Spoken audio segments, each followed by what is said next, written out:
You're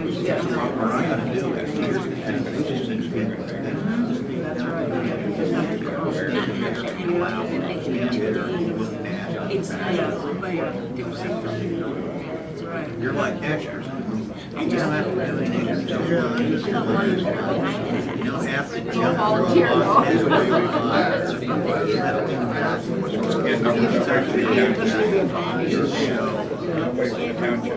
And looking for I did. I expected to dressing down. I gave him last night. I thought somebody would.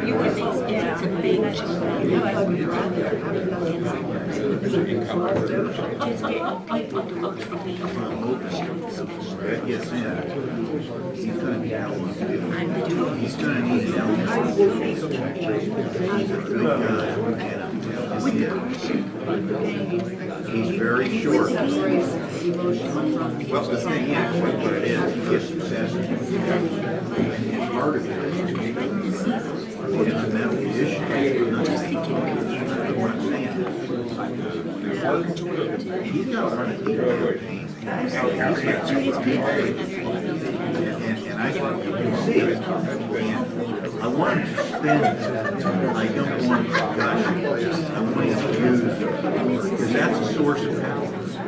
And if it's used properly,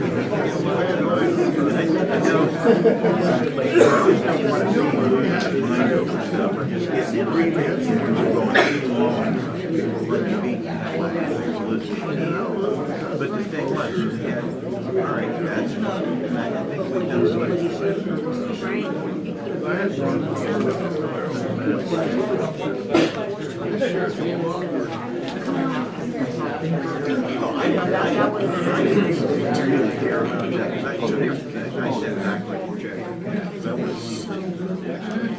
I want to see how good you are. We're not getting Girl Scout stuff salesmen here. We want to know what you're going to do. Somebody that's accountable. So that's why I let it go.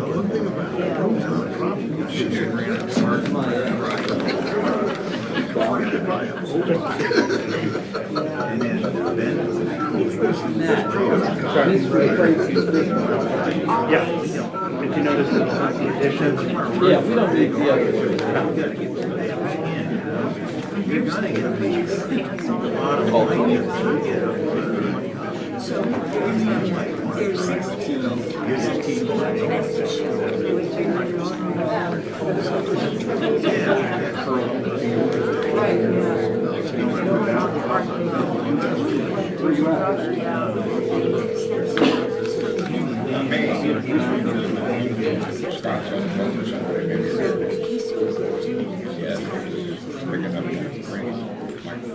I see.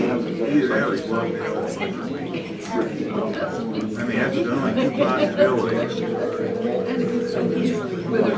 That's exactly it. Belt buckle. And lots of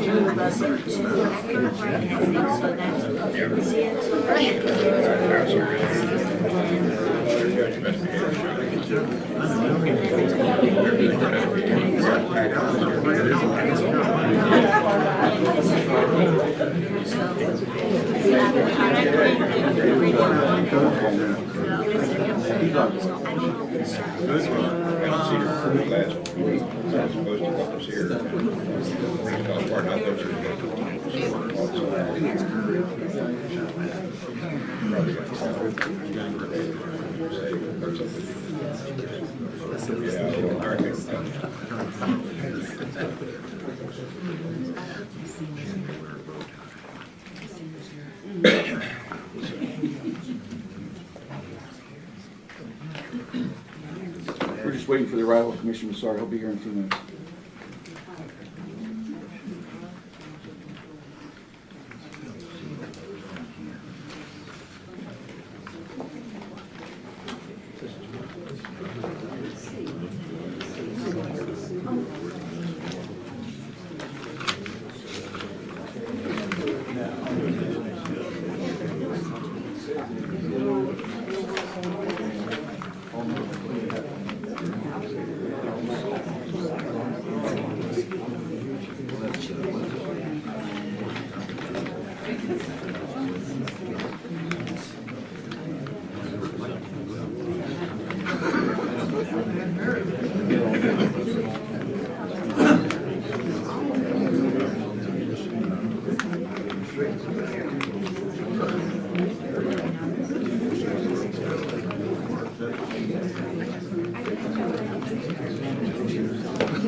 Short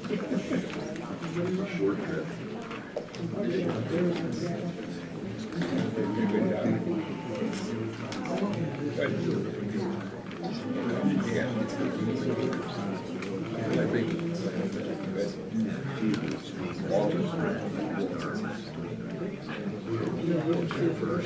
So like that, whoever's doing it, cut some time.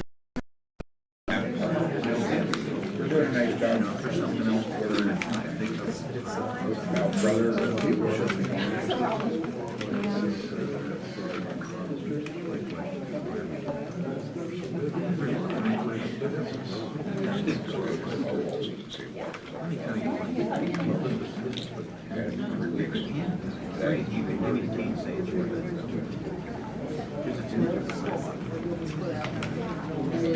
Unless you get a bunch of contractors already signed.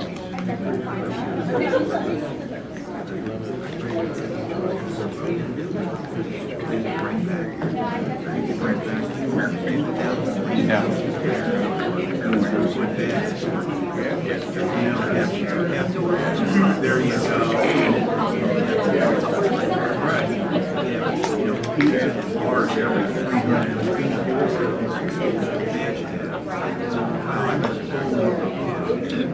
We're going on lane 17, 85, and 86 tonight. They were all right down here. You'll see you there. I'm at the other end. I'll see you in 15 minutes. Thank you.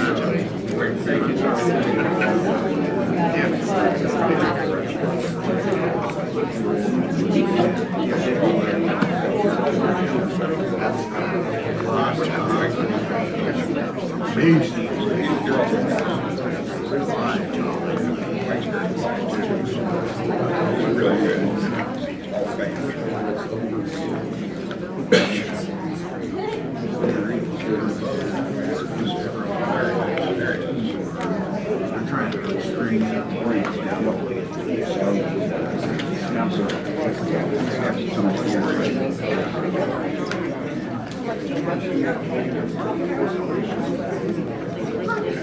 Good morning, everyone. Whatever you want to We thank you for your patience. We ask you now to please rise for the opening prayer and pledge of allegiance.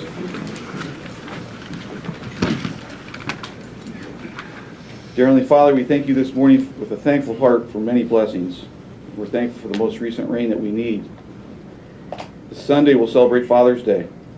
We thank you for the fathers that have been blessed with the gift of a child.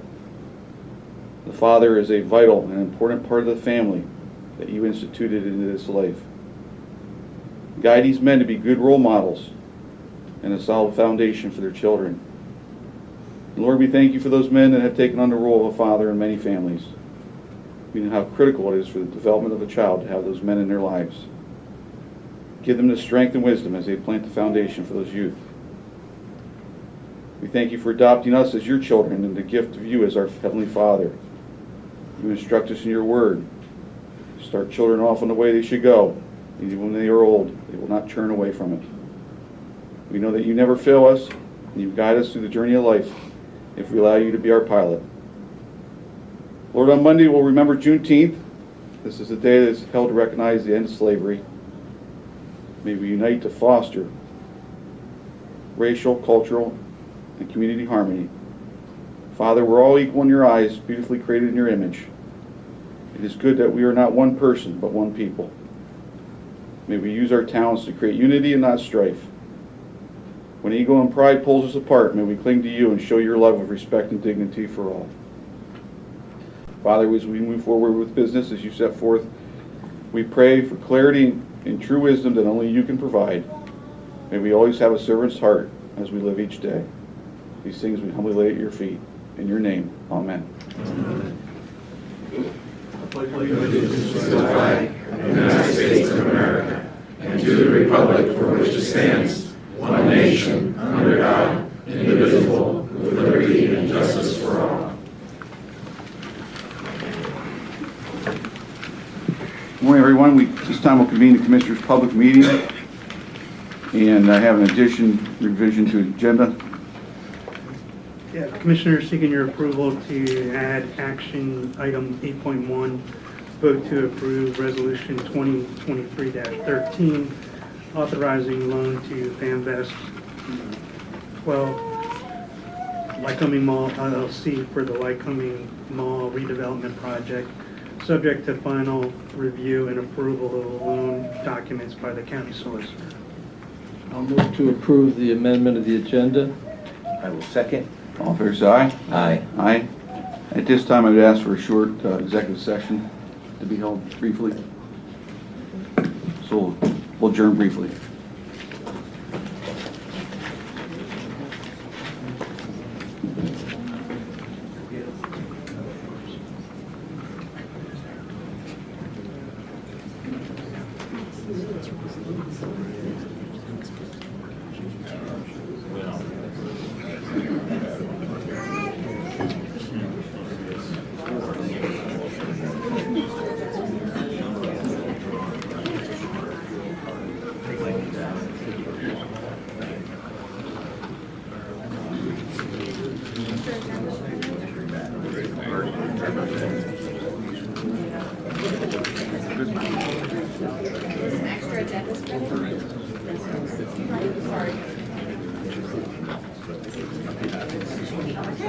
Got one.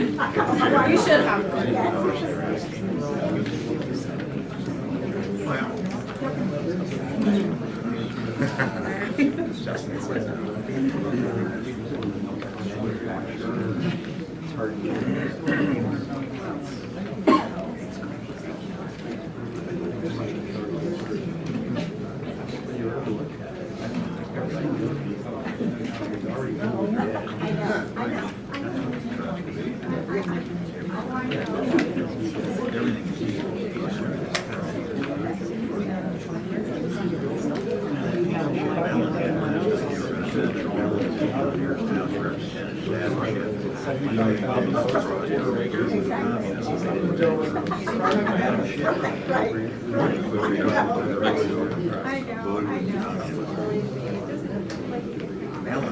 Here's somebody.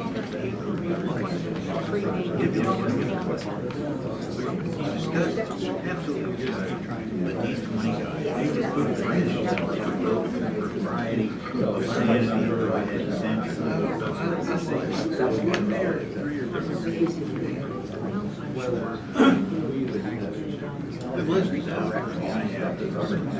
no, there wasn't anybody more. Now that wasn't your thing. This is the house. This is the house. And there were no PA legislators. I looked, there wasn't anybody out here. Well, it just means they missed it. You know, what can I tell you? There were 7 extensions. There was 225, you know, against it. 196, 4, and 7 extensions. 7. Nobody comes to them.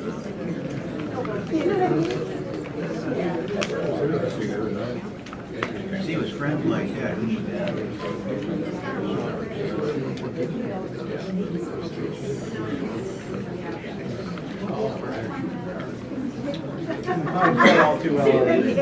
Yeah, we'll just be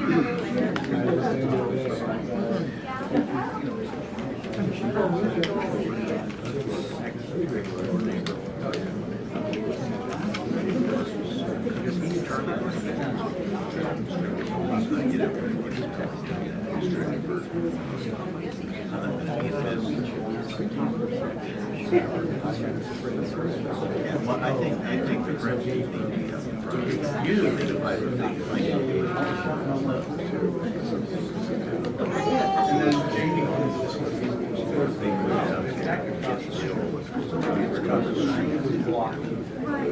sidewalk with the trailer. His trailer was in the driveway. He had a mountain bar. It was.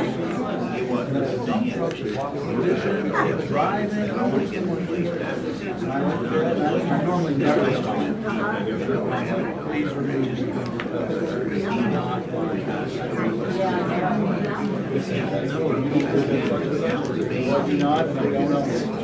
Because if it would have been nobody there, I can't. Nobody could make it. But the thing is, I want to do the thing. I just can't understand you first. Turn around, speak. I don't care. What about finance? It's like lunch.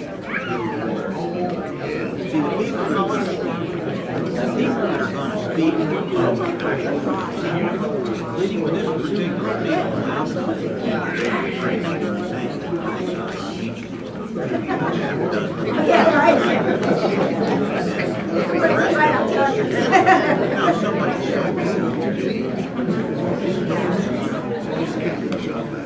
but it's not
Okay, we'll reconvene the Commissioners' public meeting at this time. We thank you for your patience.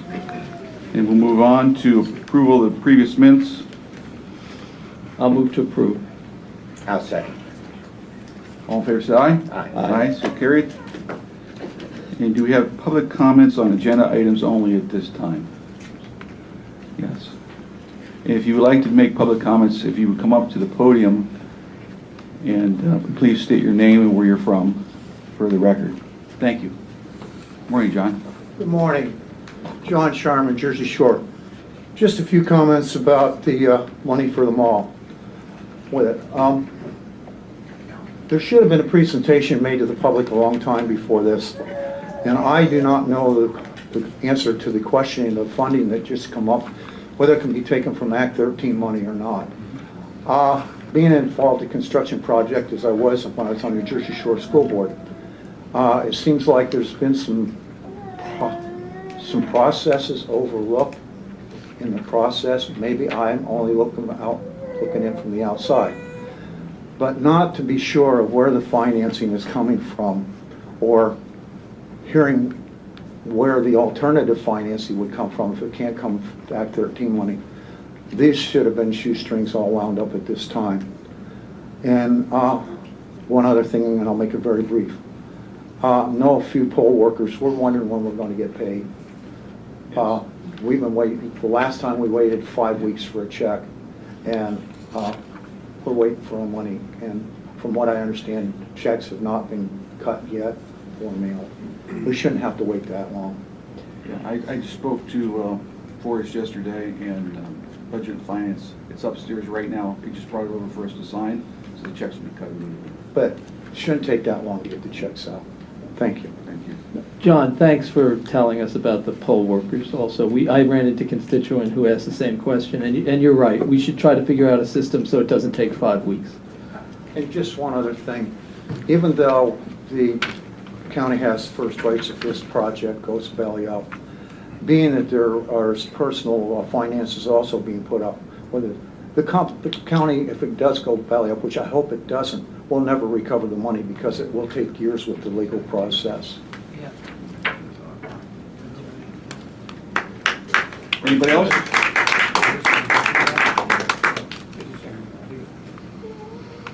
Okay, we'll move on.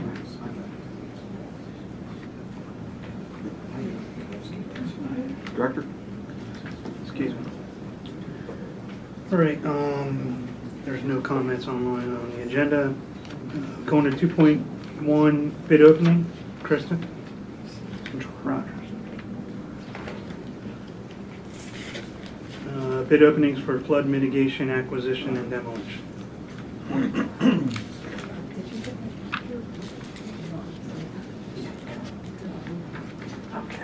Excuse me, Commissioners, could you all, like, speak into your mic so we can hear you? Thank you. You're welcome. Just a note on what Mr. Shireman said, the poll worker pay is being processed, and we are looking at different ways to make that quicker. So I just thought I would share that. I know John left, but we have bid openings for flood mitigation, acquisition, and demolition project. We have 6 bidders. First is Steinbacher Enterprises, $84,464. Earth Movers Unlimited Incorporated, $97,843. Pine Mountain Excavating, $165,698. Ben Washington General Contractors LLC, $154,000. A.R. Popple, TKG and EXC LLC, $94,700. G&R Excavating and Demolition Incorporated, $144,267. Okay, thank you.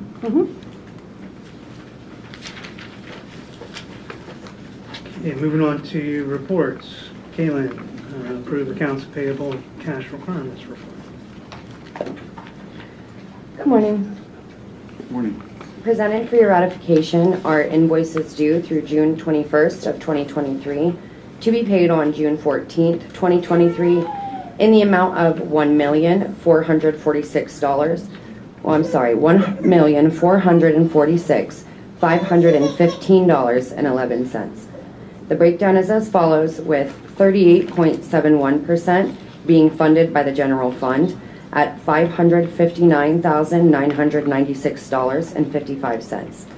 40.03% is being funded by grants and other sources at $579,036.01. 21.05% is being funded by RMS at $304,558.53.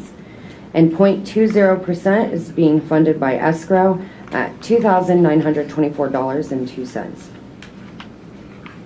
It's worth noting that almost $400,000 is going to children and youth, which is pass-through money coming from the state. So when you see that large amount of money coming out of the county, 1.4, some of that is public. The majority of it coming Yeah. from that is going to children and youth pass-through. Yeah. Okay, a motion? I'll move to approve. A second. Any questions or comments for Kaylin? All in favor, say aye. Aye. So carried. Thank you. Thank you. All right, moving on to information items. FAMVest overview of Lycoming Mall project. Okay. And we have FAMVest here this morning. Thank you for being here.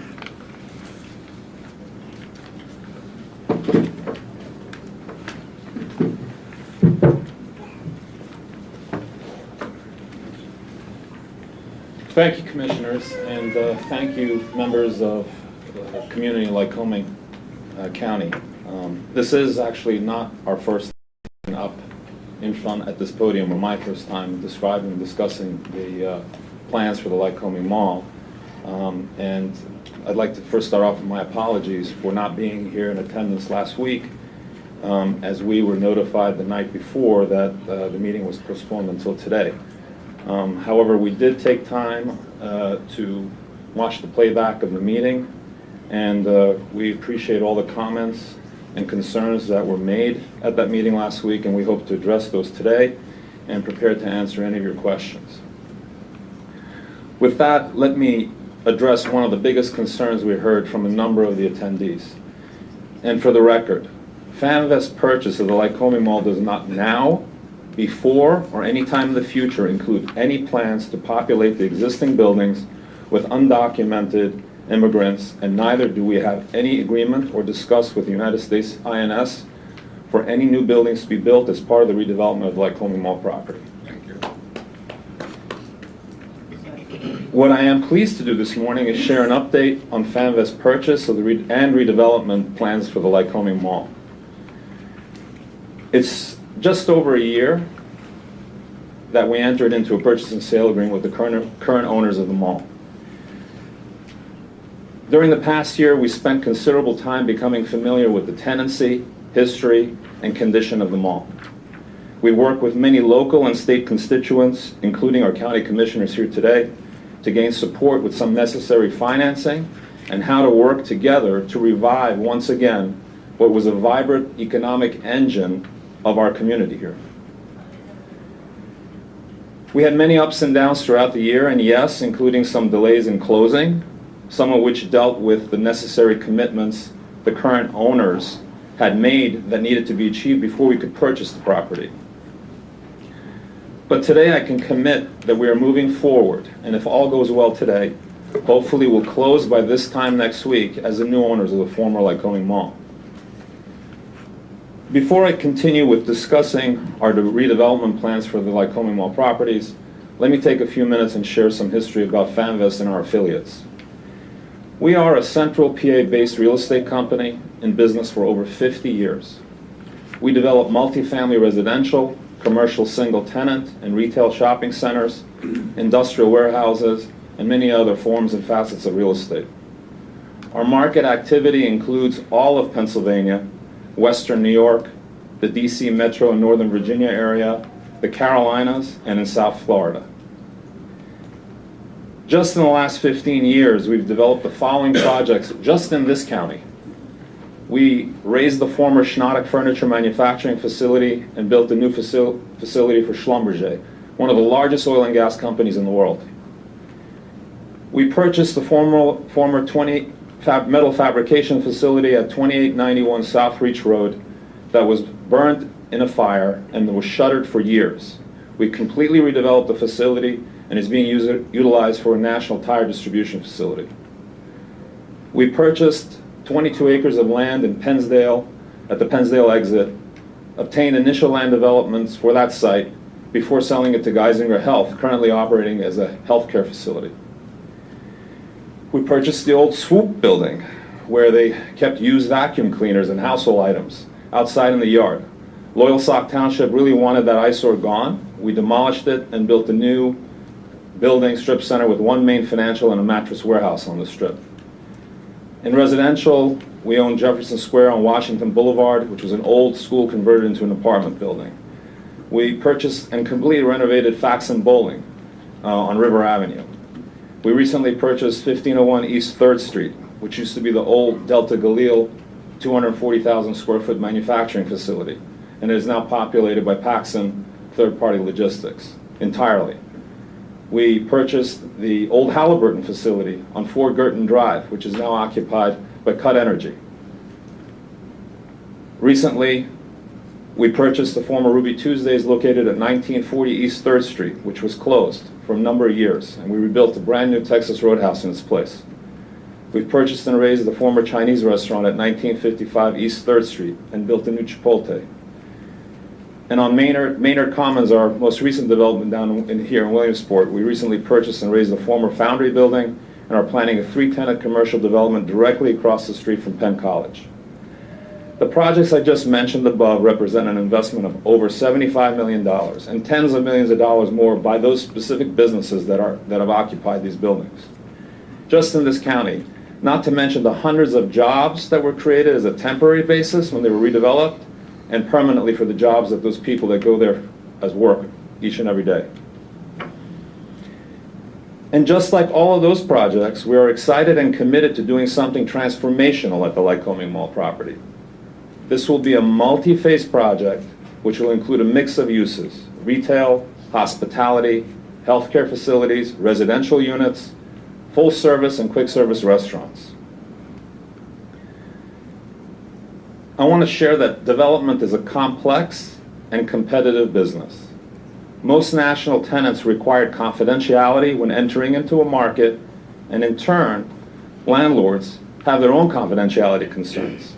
We share designs, uses, and names of tenants with the public once tenant commitments are made, in writing. It's true that the fate of the Lycoming Mall is not new. The same concerns are being dealt with throughout the country.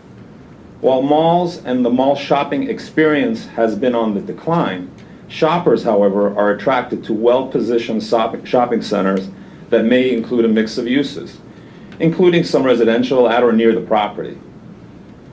So while the Lycoming Mall Lycoming Mall's days may be at their end, the location and the commercial potential of this property is strong. Last week, Charlie Bush heralded this point as he spoke of his project, Lycoming Crossing, immediately adjacent to the mall. This is a good area. This property has opportunity. Last month, my partner, I apologize, I didn't have a chance to mention John Jahan Shai, who's in the room and a native to the county and to Muncie. We attended the biggest trade show and conference of the commercial industry in Las Vegas, known as ICSC, the International Council of Shopping Centers. We came away from the conference actively engaged in tenant discussions and have confidentiality agreements with a number of large tenants, some of which will be new to this market. All of this has a price, and the total cost will be significant, but the economic impact will be greater. The acquisition of the mall is only the beginning. Last fall, we were fortunate to apply and successfully be awarded a $5 million RCAP grant from the Governor's Office of the Budget. That tied for the largest grant ever received in this county, and for this project. Shortly thereafter, we negotiated with the commissioners for the $5 million financing, a loan proposal we hope to finalize today. We also have financing commitments totaling $1.5 million from the Local Economic Development Foundation and the Williamsport Lycoming Chamber of Commerce. And lastly, we want to recognize Muncie Bank, a local bank and our lead bank. Their confidence and financing support is what is making this possible, and with all the other constituents following suit. In addition to our financing partners, we will be investing tens of millions of dollars, including the acquisition next week, our RCAP fund matches that we have to make, and the funds necessary as we execute the redevelopment with future tenants. At last week's hearing, Commissioner Marabito made a point to emphasize that public-private partnerships are ongoing in all aspects of our economy and at times necessary to see dramatic change occur. We believe in strong private-public partnerships. We are confident of our prospects for this project and know that this community will be there to help us since our goals are aligned to bring this project to fruition. After all, we live, work, and are part of this community. On behalf of my partners, I'd like to thank each of the commissioners for their consideration and support, starting with Commissioners Marabito, Musar, and Metzger here today. Senator Yaw for his vigorous commitment of being awarded the RCAP grant, and former Senator Corman, Representative Ham, and Benninghoff. The board members of the Lycoming Economic Development Foundation, Jason Fink, who's here today, at the Williamsport Lycoming Chamber of Commerce, and finally, Rob Glunk and Kevin Weinhofer of Muncie Bank. We appreciate all your support, and hopefully all of you community members' support, because this is going to be a large project, but we're committed to making this work. Thank you. Thank you. Any questions? No, but a comment, I do want to follow up on a couple things. You know, when they came to us, the state program was out of money. It's called a Business Investment First, I think, Jason, right? Business in our sites. Business in our sites. It was out of money. And I think that it's important as a community that we understand what's happening to us. We are in a phase of declining population. We can debate about it, but the reality is the last two censuses have shown we've gone from 120,000 to 112,000 in the last 20 years. So as commissioners, we said to ourselves, we need to do everything we can to create the economic conditions to repopulate the county. Population decline kills communities because it kills the housing market, and the housing market is the largest driver in the economy, both in terms of smaller businesses that we all know, families that have one or two people who work as a plumber, as an electrician. So given that, we said to ourselves, what can we do with the resources we have to put a public-private partnership in place to kickstart a mall that no one was jumping up and down coming to us saying we want to buy and redevelop. We saw every day in the paper not paying water bills, right? There's a flip side too. When water is not used, all the infrastructure that the county backs, we back the bonds for Lycoming County Water and Sewer Authority. When there's not enough water and sewer usage, it's harder for the Lycoming County Water and Sewer Authority to do what it has to do. So the point is that all of this is interconnected, and as members of the community, we need to understand that sometimes we have to find a way to move ahead even when the state says there's no more money, the federal government says there's no more money. And so the commissioner said, look, we have various sources of funds. We have Act 13, we have a landfill that's generated money. Is there a way for us to do something? And we had a local bank which was doing all of the underwriting. And by that I mean they were digging in on the financials just like they do on every loan to determine that the project and that the people seeking financing were solvent. Right? This isn't some willy-nilly lark that the commissioners went off on. Right? And one of the reasons, in my mind, it was extremely important for us to have as many protections as possible, including first lien on the real estate shared with the bank and personal guarantees on the money, is that I understood the experience of what happened with the water parks. You still hear from people in this community, oh, those commissioners, that was 1988, oh, those commissioners did that with the water parks, and look at how screwed up it was.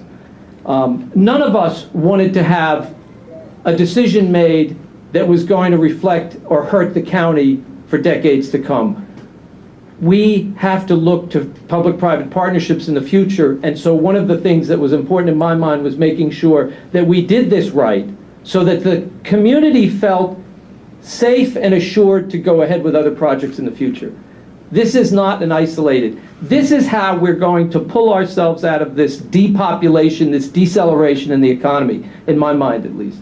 So I hope today when you hear questions, understand that we have looked at it, we have had solicitors look at it, but we're also existing in a world where if decisions aren't made, other parties will come in and do things. And listen, it's no joke when all of a sudden other developers see that, heck, this project might be moving forward, they might say, well, geez, wouldn't it be nice if we could step in and grab that, right?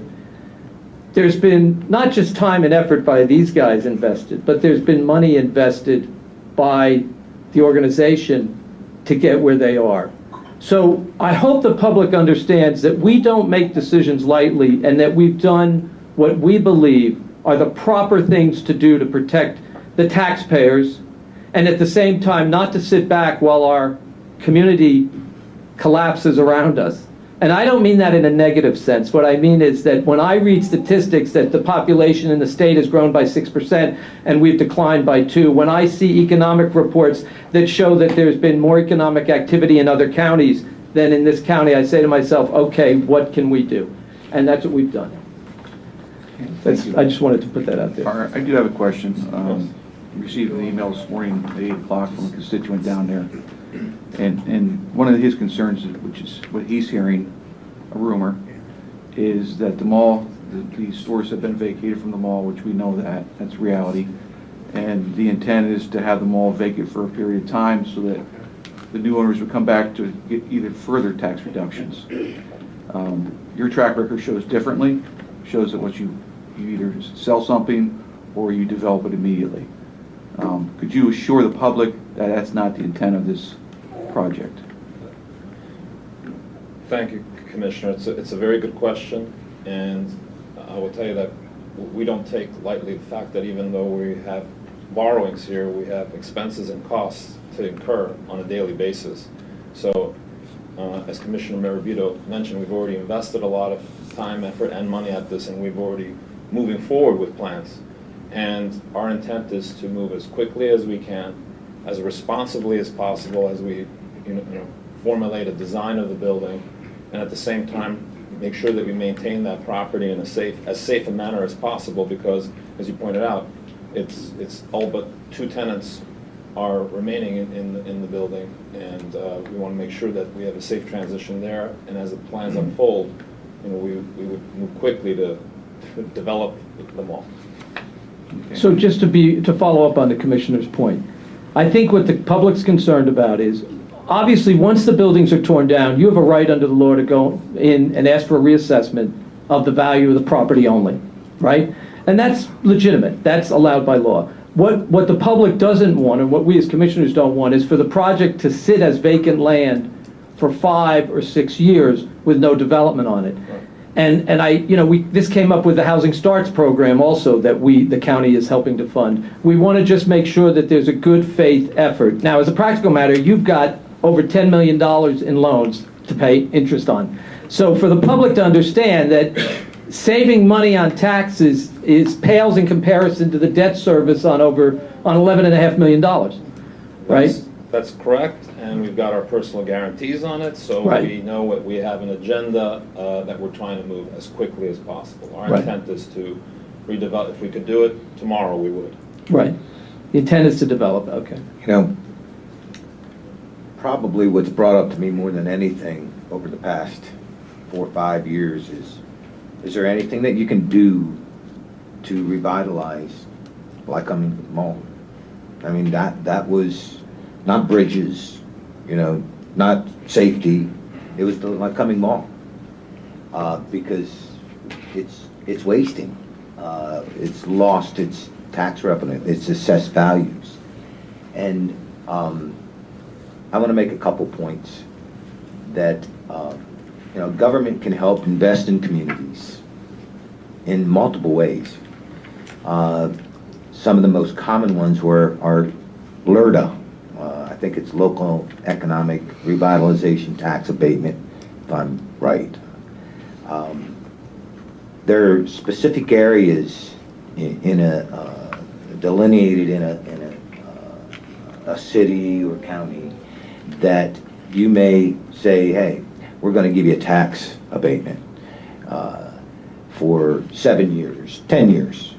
You have Keystone Opportunity Zones, which were state programs and you've seen these work throughout the city and our other communities. You have Federal Opportunity Zones, which that's why I was late today. I was listening to a proposal there where the federal government will provide tax incentives to investors that rewards them, but it also spurs that economic activity, whether it be for different reasons, social issues, inequities, but they're there, they're vibrant, they're happening all across Pennsylvania, in Erie, Wilkes-Barre. But these are the incentives that, government officials have to make tough decisions. And when we're looking at a loss of the population, we're going to try to do whatever we can do. And we've showed the community or the citizens of this county that we've invested in the Jersey Shore area, right? We've helped school districts, we've helped businesses all over this county, and we've invested money that we feel is wisely. And we were blessed with the Act 13 monies. And I know a commissioner may have accused me of hoarding that money, but we look at it to leverage it. Okay, if we can leverage $1 million and get 7, that's a good investment. As long as it shows us a rate of return on the investment, as long as it contributes to the tax base, and that's our return of investment. The economic development part of it is part of Jason Fink's input to our decision-making process. And it's huge, and we're seeing activity in Lycoming County that is not rivaled. This is big time right now. We are being looked at from not just businesses throughout the state or country, businesses throughout the world are asking about Lycoming County. And we want to make it attractive. So I think John mentioned about Act 13, and we did look into that. We called the legislator, we called Senator Yaw up, and we asked Senator Yaw, was there anything in the legislation that would prohibit us from loaning that money? And he said, give me a day, and he researched it, and no, there isn't. There's nothing in the language of the law that does not allow us to loan the money. It's silent. So we can do that. And I think, we've used it mostly for grants, all right, but we have used it for loans before. And when we've done it, we've got returns on our investment of 33%. That's huge. That's a lot of money. It means jobs. It means growth. It means additional housing. So I just wanted to make sure that everybody is aware that we do have funds. We're not taking them as a collection of taxes. It's out of funds that were given to us either by the federal, state, or the Act 13 monies. Commissioner, if I could add to what you're saying out of experience, some of it sounds self-serving because I mentioned about a dozen projects that we've developed in this county. I made this comment at a breakfast function that I was invited from the chamber, and I addressed the members there and the community. We develop a lot of projects in a number of counties throughout the state. I will tell you, this is one of the most progressive state counties that I've experienced in the last 3 years of my experience. Compliments to Jason Fink and the chamber board for what they're doing here. And I can only tell you, developers follow other developers. And I really see that happening here. So when there's a rush to a market, that's what you want. And that's happening here. And these added programs that you just mentioned, Commissioner Massar, Alerta, maybe KOZ is a little more difficult to establish, but we've bought and developed properties right here in the qualified opportunity zone. The former, there's a surgery center here. Dr. Eckert Surgery Center. That isn't an opportunity zone. We purchased that. We have investors who took advantage of the opportunity zone rules. And now there's over $1.5 million invested in that property from an NVA animal hospital there, a national animal hospital. So these tenants are coming to. It's not only developers are running in here to try to, it's not a matter of just making a fast buck. They see growth going on. They see that opportunity going on. And it's when it's commercial, what comes after commercial, there's residential to follow. And it's a great way of life living in central Pennsylvania. I know it, you know it, and that's why we're really excited. And there's not a lot of commercial property of this size and scope as a Lycoming Mall. That's why when I mention I'm confident of the prospects of this project, I mean it.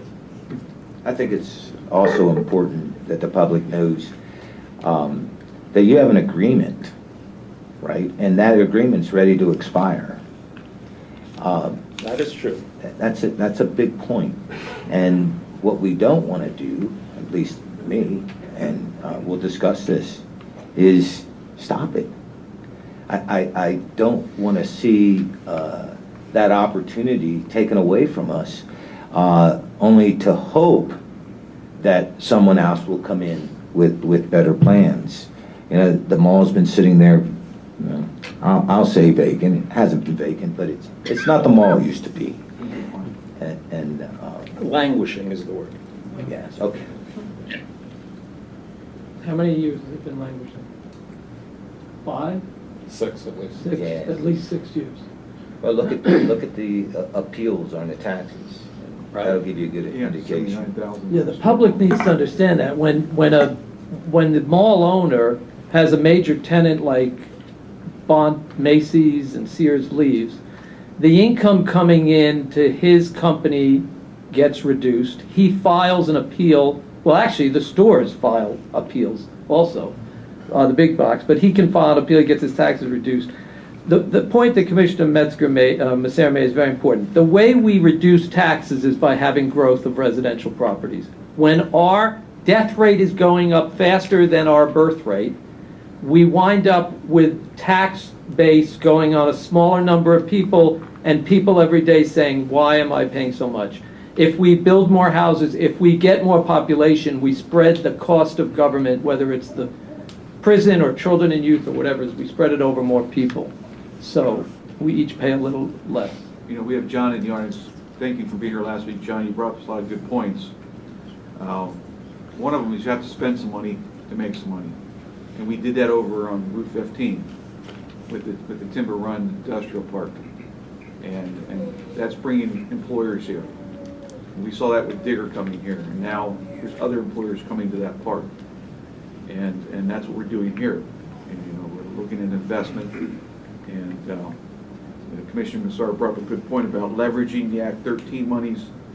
A good example is the terminal at the airport. $3 million invested in that, brought $17 million more dollars into that. Where we had the meeting yesterday as we try to get commercial air service in here. That conversation would not even be going on if it wasn't for that new terminal. That would not even taken place down here yesterday, which is in the paper today being covered. So we do have some setbacks. As we move forward, it's about investing and having vision. And then, you know, the due diligence that you had to do takes time. And then on the legal side, it takes a lot of time because you're dealing with a Muncie bank, you know, and my position is I'm the government, I'm not a bank, right? But we also have to protect ourselves, and I think Commissioner Marabito made that very clear as far as when we were negotiating on, hey, we're going to be first lien owners too, and it was a long time in negotiating that, but to set all the legal, how do I want to say it, language up that protects not just the bank, not just the investor, but the county, was complicated. And it took time. It took a little bit too much time, but it is what it is. Like I stated, development is a complex business. It really is. And all constituents have to come to the table in hopes that they're in agreement to work at it. And I saved the statement of the hundreds of hours that are spent sifting through documents and legalese to get here. But you're correct. It's voluminous, but it's what we do. It's why we're here. Okay, thank you. Thank you. Jason, would you like to say anything on behalf of the chamber?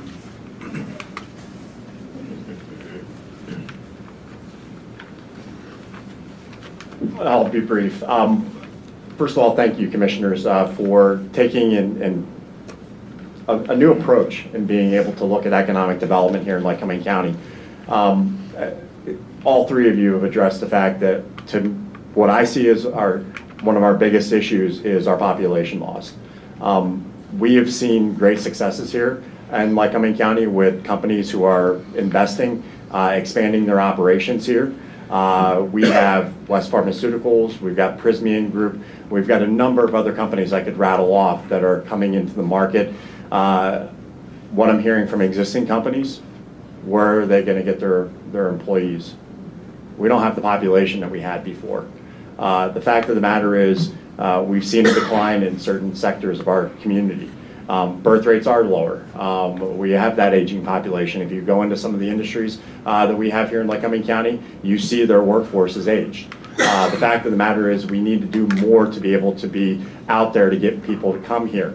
The Lycoming Mall is that one opportunity that we do have. It has unfortunately been on decline for years now. And it has been a challenge because I will tell you right now, I've had other people who have reached out to me over the years to say, how do you get in contact with the current owner? How do you make outreach to them? We've never been able to get any response. Look at what happens with the bills that are due to them from the Water Authority, for example. They struggle to be able to get any contact with that individual. We finally have somebody who's been able to break through that. If we don't take advantage of that right now, who knows when it's going to happen again. And it's going to actually be a drain on the Water and Sewer Authority, on the tax base. And it will become blighted property. It already is, in a way, a blighted property. So from that aspect of it, we finally have the developer who's been able to make that for us. And hopefully we'll be able to see this transformation happen. I will say this, I hope that people do understand, this closing will happen here in the next week or 2 weeks. It's not going to happen overnight though. You look at, for example, the Digger Specialties, which the county was involved with.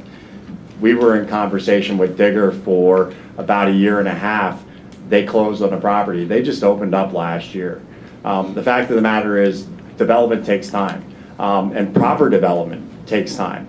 The fact of the matter is, you look at the work the FamVest has done here in Lycoming County alone. We've worked with them.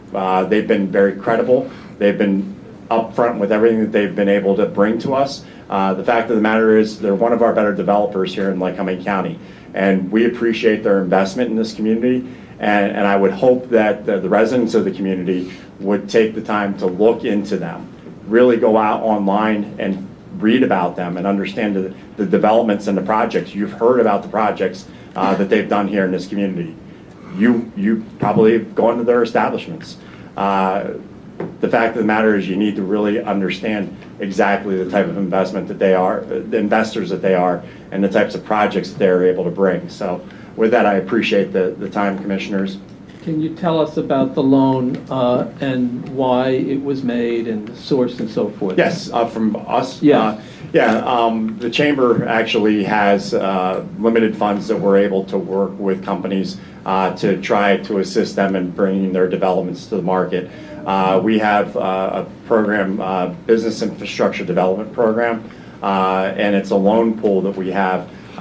We are actually stepping in. We see the value of this project and didn't think that it should just be between the bank and the county to step in on this. So we provided a $500,000 loan to them as well, in similar terms to what the county has. I think it's 1.5. There's also the Lycoming Economic Development Foundation, which is separate from the Chamber of Commerce. We work very closely with them. They're providing $1 million loan to them as well. Oh, right, the two of them combined, $1.5 million. Okay. So they have, the point is that the rest of the business community has skin in the game. Yes, in the business terms of community has this stepped project. up on this. You are correct. Stepped up to the project. Okay. And I'm just going to make one more statement. Act 13 is not here forever. It's limited to how long this will go on. And so ARPA, the money we receive from the federal government, that'll be gone. And leaders and communities and taxpayers, I truly believe that county government must be the entity that spurs on economic development and makes a county prosper. And that's the taxpayers. And I've proposed this many times, that we used to set aside $2 million a year in our budget for economic development, and if we didn't use it, which we never did, because there was nothing going on, then we just take it off the books and add it, but we never, kept a total of it. And I really believe this, that when you're talking about if you wanted to invest $1 million, that's probably 0.2 mils that's being collected annually, and put it into account. $1 million a year. I would say 2 myself. And if you didn't spend it, you accumulated it until an opportunity arose. And we have them. In the past 5 years, we've had them almost every 6 months. You would be coming to us and saying, here's another opportunity. And if we kept that, if we were diligent and we put that money aside, you're going to be amazed how this county's going to grow.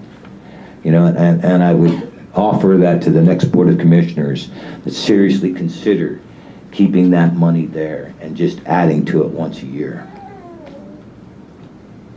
Thank you. Thank you. Kevin, would you like to say anything on behalf of the bank?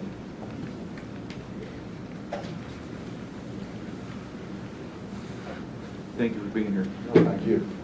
Good morning, everybody. My name is Kevin Weinhofer, and I'm from Muncie Bank. I think I also watched the YouTube video from last Thursday and appreciated all the comments. Certainly from the bank side, the reason we make alone, as that's our business. We have certainly done our due diligence. I have personally known John and Ara for many years, have the utmost respect for them. I think looking back on this project in a couple years, I think this is just totally going to transform the whole entire Lycoming County, and especially the Muncie area.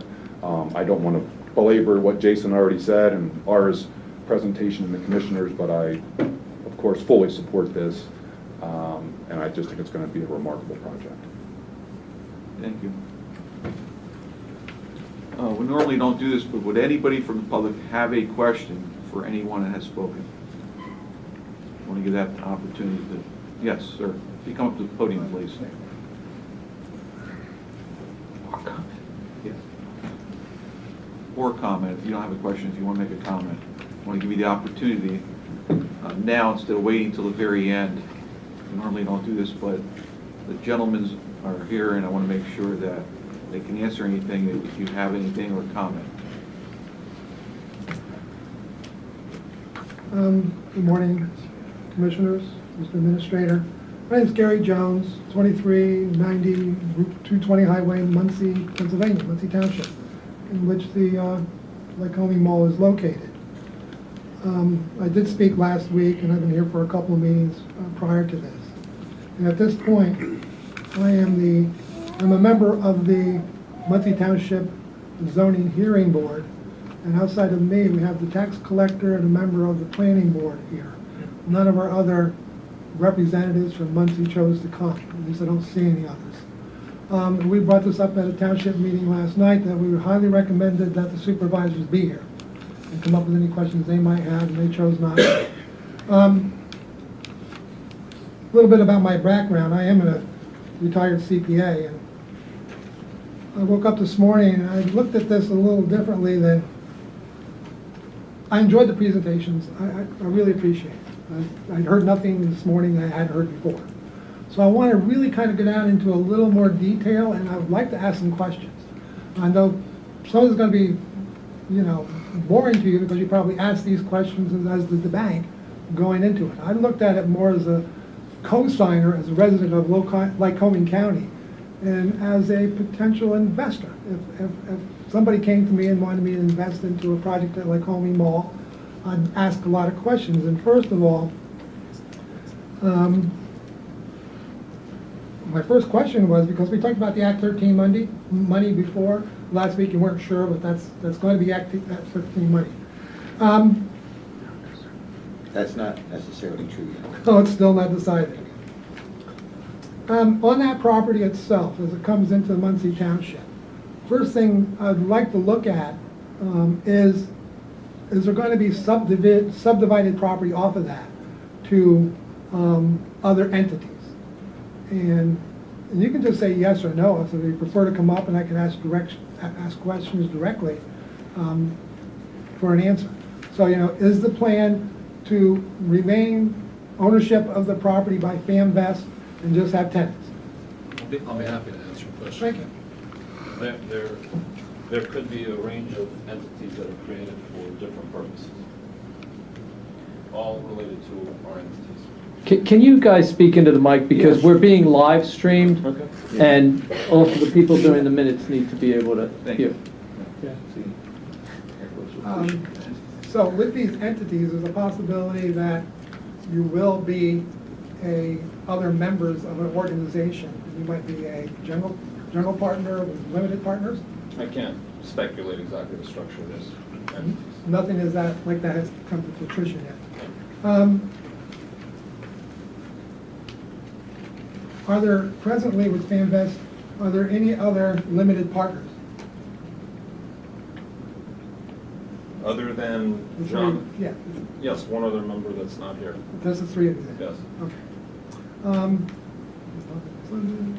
If there is a subdivision, is there a clause in the mortgage to have a payback and releases of those mortgages as things are subdivided off? There is a provision in our documents that any reduction in the acreage through a subdivision would trigger a reappraisal of the property, and whatever reduction in price that has occurred, the Muncie Bank and the township would receive a reduction accordingly. You mean the county? Against the county, excuse me. Yeah, right. The county against the principal. Are there at this point any plans for venture capital infusion of money? I have no comment on none of this time.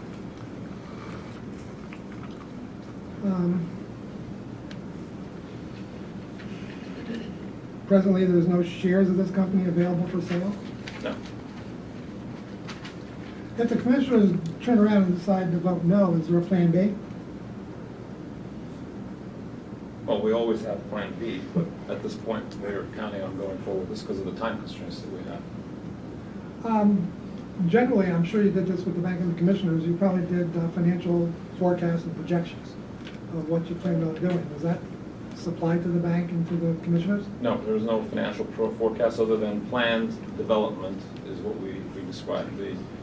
The entire acquisition is based on the appraised value of the land and our ability to have what we've done in the past on this project and our personal guarantees. Is there any, Conventional financing would then in the future require us to have financials and performance that we would present. right, I'm just asking that because I'd assume that you really haven't locked down any future tenants, or you're in progress at this point. I understand going to Las Vegas, you have some contacts, so you're working on those deals, and again, highly confidential, I don't want to get into that. And you know, as Muncie Township resident, we're all for this, and the township too. I want to get into that roadway around there. That roadway is, I'm sure, there's some type of restrictive easements and everything else for the use of that roadway. Is that going to remain the same? And right now, the outer buildings, are they paying towards that roadway, and do you plan on maintaining it? I asked that through the township because we were concerned about having it thrown back to us for maintenance purposes. I have no comment on that right now, other than we know that it needs improvements.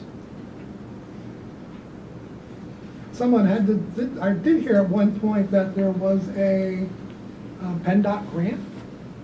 Was that true, or is that another rumor? One of the purposes, or uses rather, of RCAP is for road improvements. So part of the plans include some improvements made right at the entryway, as you see, as you come into the loop, the Lycoming Mall Circle. So you're saying there is an agreement right now for easements, restrictions, covenants, and private road maintenance from the current owners with the tenants that are the landowners that are there? There are some. Just some, okay. Do you plan on using that, or are you preparing a new one?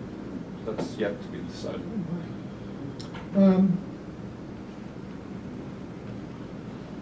NPDEIS permits for stormwater. Has that been looked into at this point, because as you restructure that? Way too early. Okay, not to that point. Way yet. too early. I brought up back, I think it was January or February, about the remediation of the parking lot, or any soil contaminants might be, and I understood that there was a EPA grant given for phase 1 and phase 2, or maybe phase 2 of the environmental.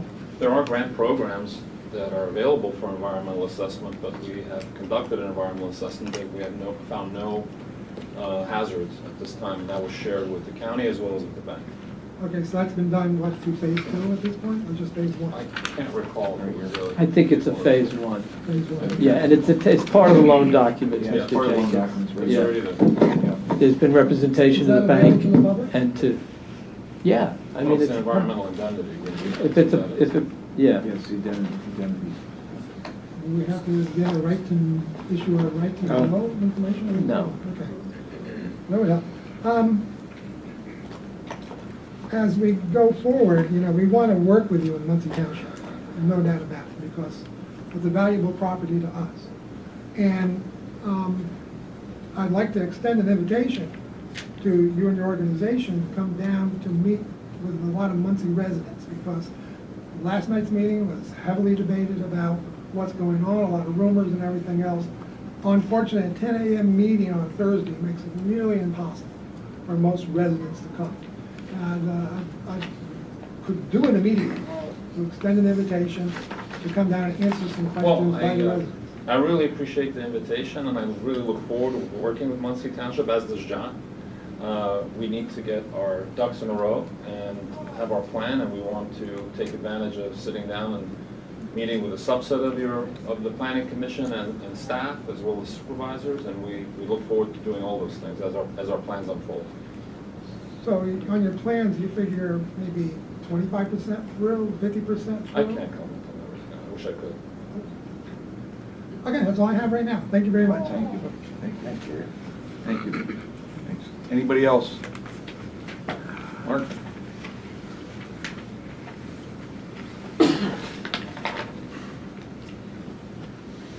Good morning, Commissioners. Good morning, Director. Good morning, everybody that has joined this meeting tonight, or this morning. I just wanted to throw out real quick. I'm Mark Sorman with Lowestoft Township. I'm currently the Lowestoft Township Supervisor. We have worked with FamVest on quite a few items. He discussed most of them here. I just want to try to put the residents at ease. They are a good developer to work with.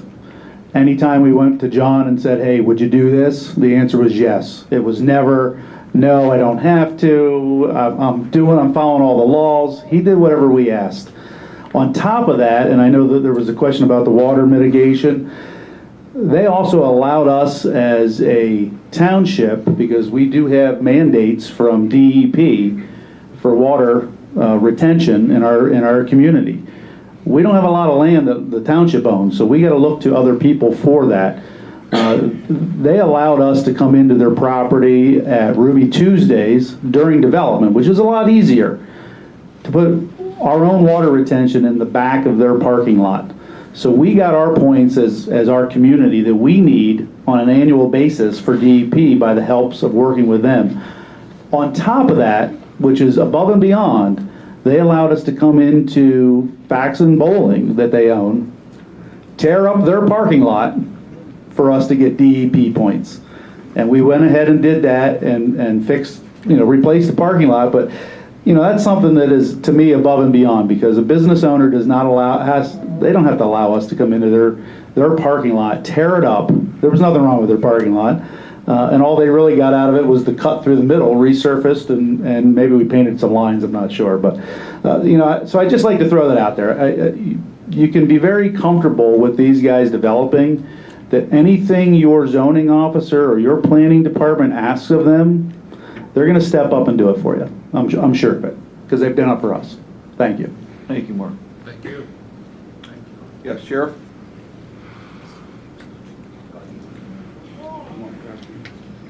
Sheriff, please keep your comments brief. We know you very well.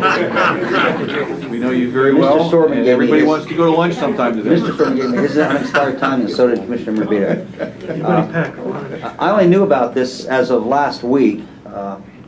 I'm busy enough doing what I do, but something really struck me. I've almost sold that mall twice in sheriff's sales. And when I stand up here and I sell all these properties I sell, I don't control who buys the property. These properties can be sold to anybody in the world, and they can be purchased by anybody in the world, and nobody here can stop that. And then they could do without any attachments or any restrictions or anything that goes with the package. They can do pretty much what they want to do as long as it's legal. So I would hate to see the sale of that property at a sheriff's sale where there's probably the most minimal control of how it's used. Okay. How was that? I reserve my time next time. Sheriff, you raised an interesting point. The problem is that the mall's been owned by a gentleman from New York, Long Island, not far from where I grew up, who apparently doesn't have a whole lot of regard for us as a community. That doesn't mean that everyone who's from out of town doesn't have regard. We can't even find that person. I've never even spoken to him during the sheriff's process. So the point is that one of the developers lives in Muncie, and I think that's a big thing. I mean, when you live in a neighborhood, you don't want people saying, oh, that's the guy who did that, right? He's our neighbor, and so I think we just have to keep that in mind. So, John, we know where you live. Oh, no. Okay, anyone last? Last call, yes.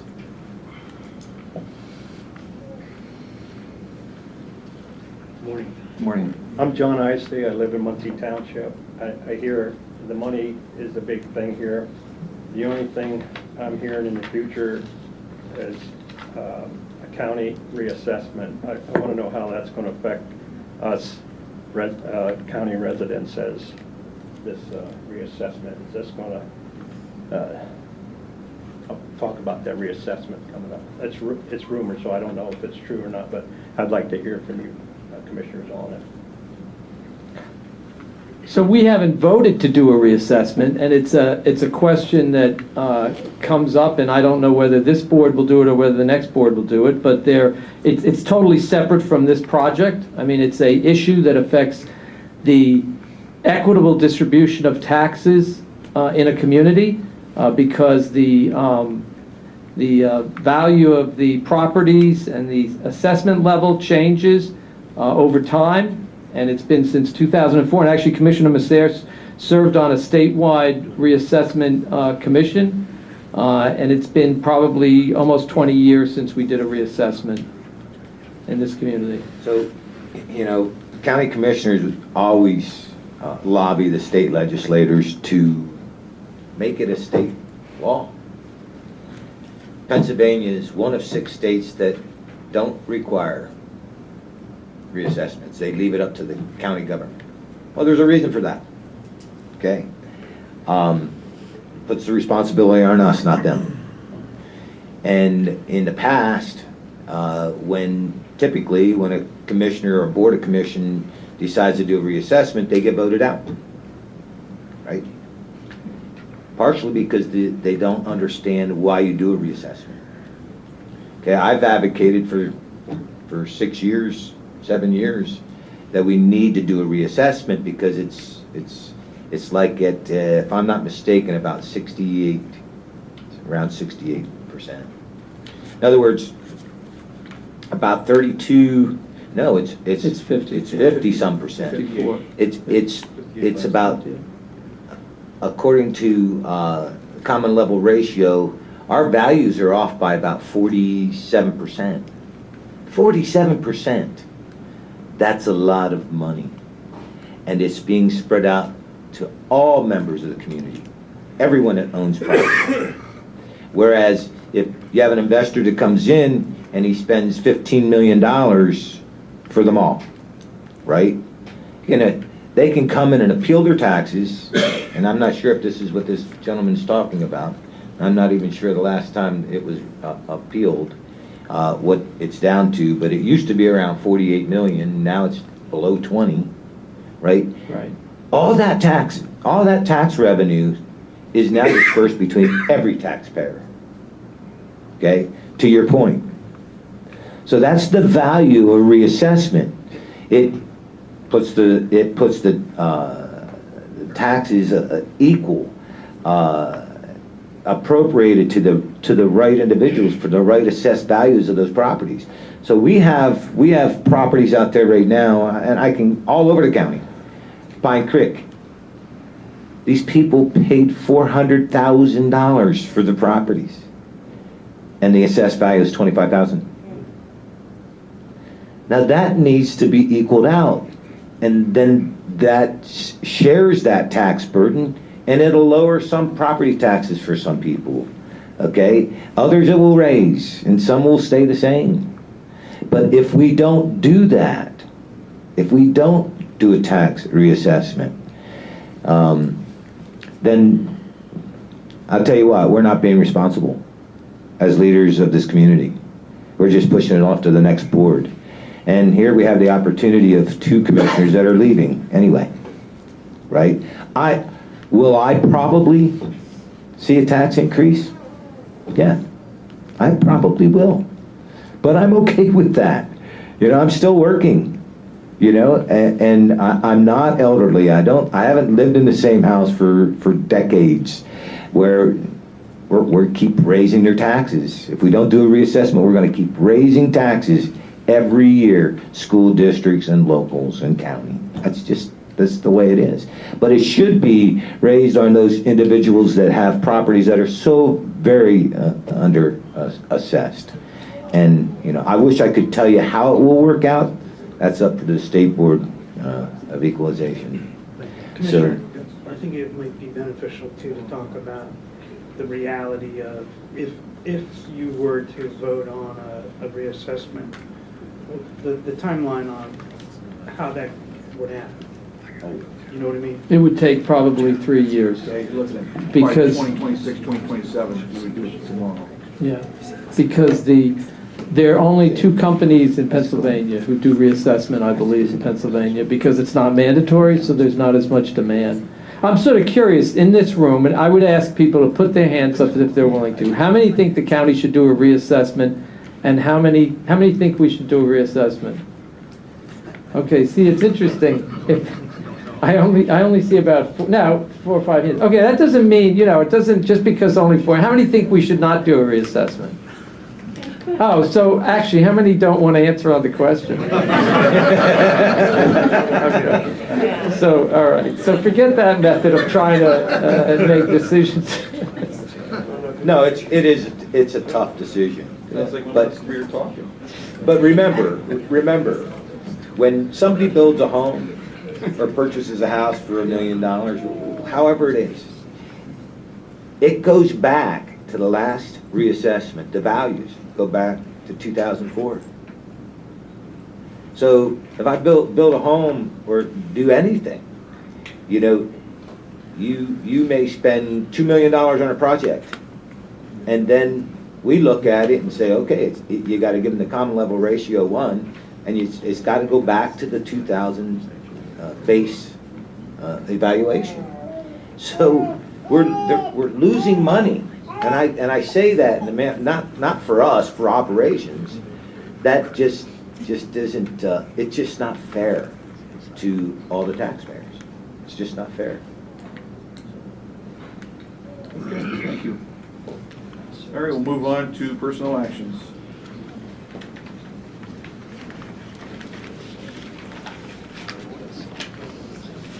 Good morning, Commissioners. Good morning, Director. Seeking your approval on the following personnel actions as conditional offers of employment subject to the successful completion of a background check and all other employment conditions. So for the courts, Gabriel Hockman, hired as a Clerk 3 part-time replacement at $14.44 per hour, not to exceed 1,000 hours in the year, and he's anticipated to start on June 25th. For the prison, Christopher Marshall, hired as a CO1 full-time replacement at $20 per hour, anticipated to start July 2nd. For DPS, Zoe Morse, hired as a telecommunicator trainee full-time replacement at $18.72 per hour, anticipated to start on July 10th. Also for DPS, William Miller, transferring into emergency management specialist training position, full-time replacement at $20.92 per hour, and he's anticipated to transfer June 25th. For the pre-release center, Joshua Johnson, resident supervisor replacement, full-time replacement, hired at $18.10 per hour, anticipated to start June 26th. And then for RMS, Chuck Snyder, hired as a work crew foreman, transferring into a work crew foreman position, full-time replacement, $20.27 per hour, and he is anticipated to transfer on June 25th. Okay, motion? I'll move to approve. I'll second. Any comments or questions for Jessica? Hearing none, all in favor say aye. Aye. Aye. I wanted to make a comment if I could. When I started last January of 2022, there was over 60 job postings. And today we have 23 job postings. So our HR team and our department heads have made a lot of progress. It has not been easy. The job market is very difficult right now. But we've worked together and we've made a lot of progress over the last year and a half. It's fantastic. Yeah. Your team and all the departments should be complimented, and thank you. Yeah. Okay, at this time, we'll recess the Commissioners' public meeting for the salary board, and we'll convene the salary board. Director? Commissioners, salary board. Seeking your approval on the following salary board actions as outlined in attachment B. And the reason I asked Jess to hang out for a second to butcher her name. Request to approve the long-term vacancy coverage pay for the following employees. In the courts, Catherine Winder, MDJ Court Supervisor. That's the one. Want to keep going? That's the only one there. Oh, the only one there? Yeah, for the long-term vacancy coverage. Oh, we're taking each of these independently? Just because they're different. Okay, I Or motion. do you want to do them all? They're all very different. I'll move to approve the long-term vacancy coverage. Is Chris still here? Oh, I'm sorry, yes, Kristen here. She left. Is Nikki here? No, she's not. Are they on the call? Yeah, it's okay. I'll second. All fair side? Aye. Aye. Aye, so carried. Request to approve exempt straight time pay for the following employee in Budget and Finance, Kirsten Seals, Accountant 2. Motion? I'll move to approve. I'll second. All fair side? Aye. Aye, so carried. Request to approve a one-time 1% compensation policy adjustment for certification acquirement for the following employee. Ashley Beatty Heist in the assessment office, lead field assessor, $21.73 per hour, full-time 75 hours per pay period. A motion? I'll move to approve. I'll second. All fair side? Aye. Aye. So carried. Request to approve the following reclassifications. In Voter Services Department, add a full-time 75-hour per pay period, pay grade 6, election specialist position. A motion? I'll move to approve. I'll second. In Voter Services, All fair side? Aye. Aye. Aye, so carried. Okay. remove a full-time 75-hour per pay period, pay grade 5, Voter Services Administrative Specialist position.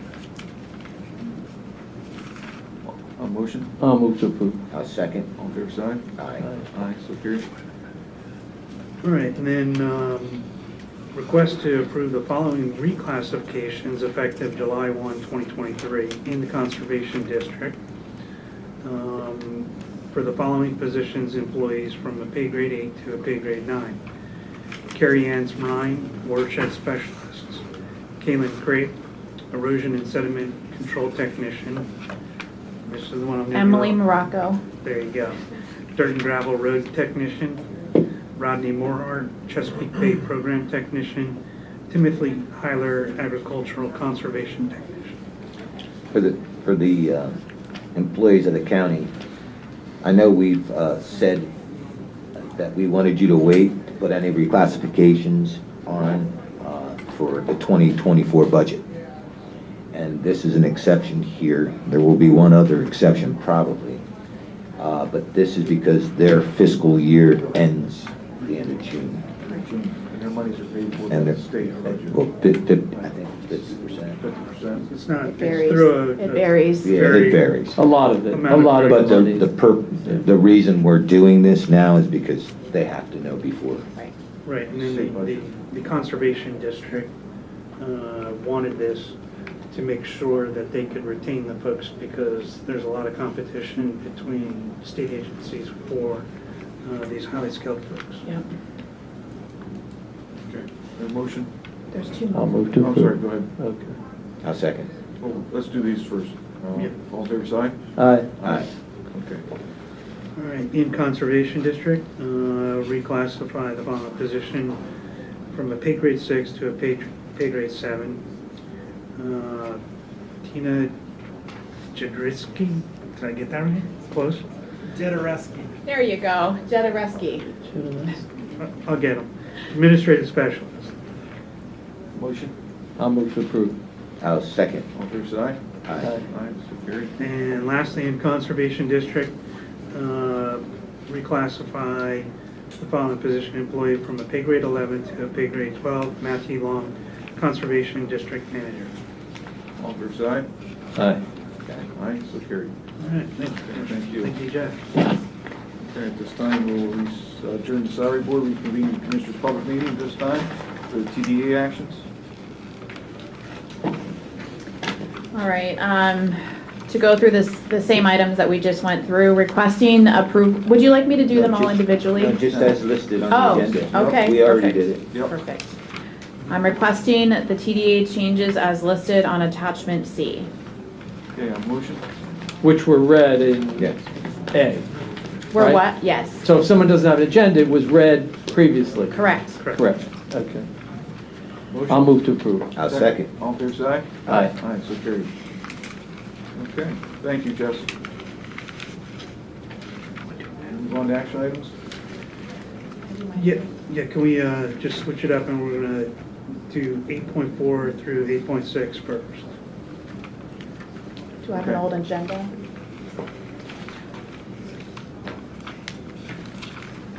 Vote to approve Resolution 2023-11, the County of Lycoming 457B Deferred Compensation Plan for the CARES Act.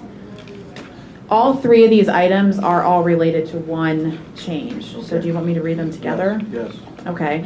Vote to approve eligible governmental 457 plan agreement and vote to approve 457B deferred compensation plan amendment to implement Secure Act and other law changes. So essentially, we're adding a Roth option for our employees as a benefit for them. It's free of charge to us, comes along with our current agreement, but that's what these are referencing. Okay, can I have a motion for action items 8.4, 8.5, 8.6? I'll move to approve. I'll second. All fair side? Aye. Aye, so carried. And just so our employees understand, if you go out and look up what the Roth option is, you'll see that it's an opportunity for you to save for retirement. Yeah, additional opportunity, and we'll get some communication out probably next week at this point on how to take advantage of that benefit. Great, thanks for doing that. Okay, thank you, Justin. Okay, action item 8.1. Commissioners, seeking your approval on Resolution 2023-13, authorizing loan to FamVest 12 Lycoming Mall LLC for the Lycoming Mall redevelopment project, subject to final review and approval of the loan documents by the county solicitor. And Mr. Chairman, I just want to Let me make a motion. Please. Motion first? Yeah, I'll move to approve the resolution. Okay, second? I'll second. Okay, comments? I want to move to amend the written document because there's an incorrection, there's an item that needs to be corrected in paragraph 4. Yep. It says, whereas the owners of FamVest Lycoming Mall LLC are investing $5 million of their own money into the purchase, we need to change that to $3.5 million. Got it. So, a motion and a second to amend the original resolution to include that language? Right, I'm making a motion to amend it. Okay. I'll second. I'm just going to ask my colleague for an explanation. So if you look at the loan documents that we were provided by the bank and which were referenced by Mr. Fink this morning, there is a $500,000 loan coming from their business investment. The LEDF. LEDF is 1 million. And the chambers. And the chamber's $500,000, so it's That comprises- 1.5 million. So the total loan here is from, or the total cash being put in by the purchaser is $3,500,000. It says in the paper, $5 million. Great.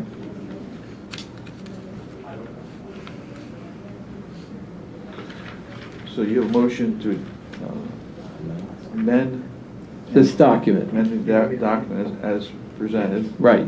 To include that language. Right. Second? I'll second that. Okay, all in favor, say aye. Now, That's one Go second, ahead. please. This is the amendment. Yeah, let me- Obviously, this was reviewed by our solicitors. He gave it to me this month. That's correct. And I would like to seek their counsel on that. I believe everything's fine. Right, All it is amending the one paragraph, right? right, and what we can. And I think it's a typo, is what it is. Yeah, Or- it says 5 million. Actually, what I should say is, it says 5. I think what happened is this was drafted before the loan from the chamber. Mr. Chairman, I think Mr. Avenger. I'd like to just offer, we are still putting in $5 million because of commitments that we've absorbed from the tenants that are moving out of the property. I just want to say, you can make the amendment as far as the cash component for the acquisition, but we've taken on commitments that in total we are putting in $5 million. Okay. So the only reason I was correcting is so that it wouldn't be a document that was incorrect. It's the document says $3.5 million of their own money into the purchase of the mall. That's correct, but There are commitments that total $5 million. That is correct. Okay, well, so then I'll withdraw my amendment because there are cash commitments of $5 million going to the purchase, either by cash for the purchase Closing or thereafter. Right. Immediately thereafter, that's right. Okay, but having to do with the purchase. That's correct. Okay. I just want to make sure the document is correct, you know, the way it's written. motion? Yeah, is the $5 million actually, or is the $5 million actually for purchase? You said after purchase. It's partly for the purchase and also commitments that we have to make with some of the tenants that are being moved out of the project. But I guess the reason, I mean, I'm not trying to be technical, but it's post-closing, right? It is a post-closing obligation that we've committed to take care of. That's Right, okay. And I'm not trying to be hyper-technical, but I think, there's no question they're going to spend a lot of money. The RCAP grant is going to require them to spend $5 million. On top of it. On top of everything. Right. It's not that I'm concerned about, it's just that I want to make sure the document reflects accurately what is going on, so it isn't challenged by somebody. It's fine. So technically, it's $3.5 million. 3.5 for that. Yeah, I think my amendment should stand, because I think that those obligations are post-closing, as opposed to the So you have purchase. a motion? Commissioner, will you second? I'll second that, as long as it doesn't change anything. Yeah. Okay, solicitor? Yeah. Okay. All in favor, say aye. Aye, Aye, so carried. that's the amendment. That's the amendment, yes. Okay. All right. Okay, Now I'll read the resolution. yes, please. Resolution authorizing loan to FamVest Lycoming Mall LLC. Whereas the Board of County Commissioners of Lycoming County desires to promote economic development in the county. Whereas the Lycoming Mall has endured a similar fate to other shopping malls throughout the country and is no longer financially viable for its intended purpose. Whereas FamVest Lycoming Mall LLC is under agreement to purchase the Lycoming Mall for the sum of $15 million. Whereas the owners of FamVest Lycoming Mall LLC are investing $3.5 million of their own money into the purchase of the Lycoming Mall. Whereas the Muncie Bank and Trust Company and the county are providing financing in the aggregate of $10 million to the Lycoming Mall redevelopment project. Whereas the Muncie Bank and Trust Company and the county will jointly hold the first lien position to secure the aforementioned financing. Whereas the county is loaning FamVest Lycoming Mall LLC the sum of $5 million at 3% per year to be repaid in full in 5 years. Whereas no interest payments will be made on the loan for a period of 24 months, at which time a balloon payment of the interest due to that point of the loan term will be made to the county. Will interest payments be made monthly thereafter until the end of the loan term for 5 years, at which time principal is due in full. And whereas the purpose of this resolution is to authorize the loan, the execution of the loan documents, and the disbursement of the loan proceeds. Now therefore be it resolved by the County of Lycoming at a duly advertised public meeting and the following public comment as follows. 1. The Board of County Commissioners believe that adaptive reuse of the Lycoming Mall is essential to the overall economic health and vitality of Lycoming County. 2. The Board of County Commissioners is satisfied with the approach to the Lycoming Mall proposed by FamVest Lycoming Mall LLC and believes that the loan will help promote economic development and revitalization in Lycoming County. 3. Accordingly, the Board of County Commissioners hereby authorizes the execution of the loan documents once reviewed and approved by the county solicitor by a majority of the Board of County Commissioners to be attested by the county administrator and chief clerk Matthew A. McDermott, or such other agent deemed appropriate by the Board of Commissioners. This authorization includes the execution of the loan documents as well as any and all other documents necessary to effectuate the transaction contemplated by the loan documents and close on the aforementioned loan. 3. In addition to authorization of the execution of the loan documents and the closing on the transaction as contemplated thereby, the Board of County Commissioners hereby authorizes the disbursement of the loan proceeds in the amount of $5 million, subject to the terms and conditions of the loan documents. This resolution is duly adopted by unanimous vote of the Lycoming County Board of Commissioners this 15th day of June 2023 at its duly noticed public meeting. Signed, Scott L. Metzger, Chairman, Tony R. Becerra, Vice Chairman, Richard Maravito, Secretary. Mr. Chair. Or could you come up one more time, please, at least for me? And I just want you to, you touched base on it earlier in the meeting. I want you to reiterate it or put some more detail into it, that if you sell any parcel of that, how will the proceeds of the sale of that parcel affect county? Sure.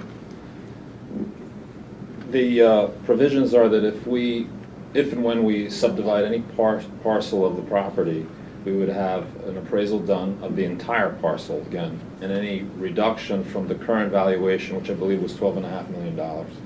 If there's a reduction, for example, of $500,000 because of that subdivision, of the $500,000, we would have to pay $400,000 back jointly to the county as well as Muncie Bank. In other words, shared equally, since they're both down. So that's which represents 80% loan to value. Right now, excuse me, let me back up. $12.5 million. That represents a valuation of $10 million of 80% loan to value, and that's where the loan is for here.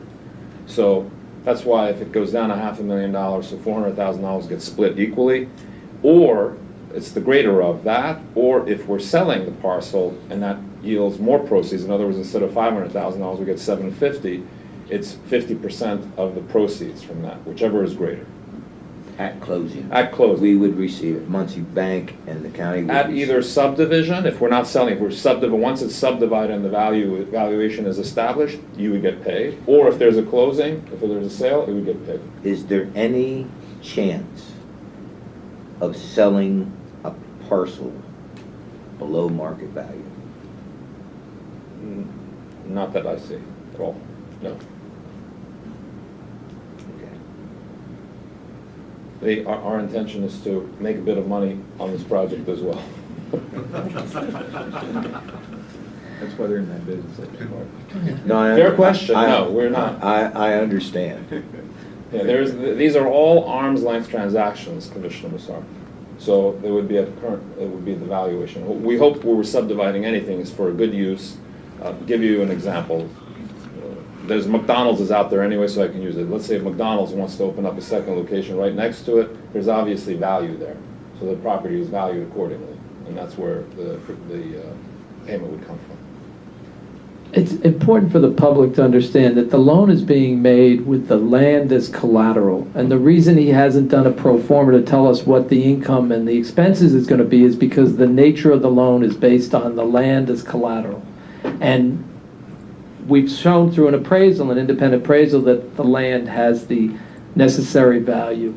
And then with the first lien for the county and with the personal guarantees, both the bank and the county are protected. And the additional abundance of collateral is the personal guarantees. Mr. Chairman, I have a question, and I think I may have another amendment. It occurs to me... Can you finish your questions? Well, it just occurred to me that if they wanted to sell any part of that property for whatever amount, what control do we have to guarantee that it doesn't take down the value of the property? Well, the control is you'll be paid accordingly. No, I understand. You know, I don't know if there's any, you know, I didn't see anything in the language there that would protect us or the bank from that. Kevin? Just from the banking perspective, in that scenario, if a property was sold below value, the bank and the county together would have to jointly approve the partial release of the property. If, for whatever reason, John and Ara decide to sell that property at a reduced price, that definition that Ara said, the 80% or the 50%, if they sell a parcel for more money, it's the greater of. If for some reason something was sold at a lesser value, they would have to reach in their pocket in order for us to do the release. Okay. To satisfy, protection. Yes, Or the bank would not sign it. to satisfy the obligation to the bank and the county, you would have to reach into your That's pocket. And theoretically, it could happen, Commissioner, if they were in need of cash for something or for the project, but that's up to them. Okay, no. Or a national deal. We would have Right. to make it whole, exactly. I'm very fine with that. Oh, so it occurred to me that maybe this document should reflect that there's a $1.5 million loan coming from the chamber, so that somebody reading this document doesn't. LEDF and the chamber, so someone reading it doesn't seize on it as an opportunity to try to scuttle the deal. I'm talking specifically about the buyer. I mean the seller. This, I think maybe It doesn't matter. It doesn't matter to you? No, it's not gonna. You don't care whether it's in there? It doesn't make a difference. Okay. The seller All right. is looking for us just to, we have the funding here approved.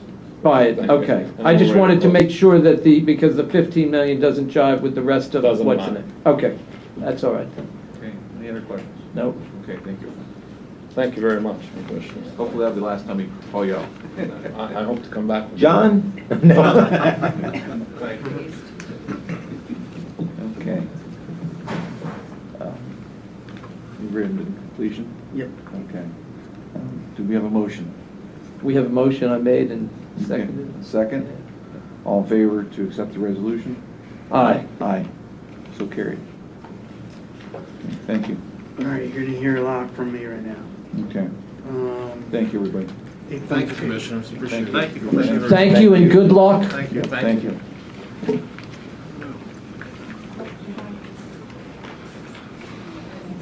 Make us proud. Thank you. Thank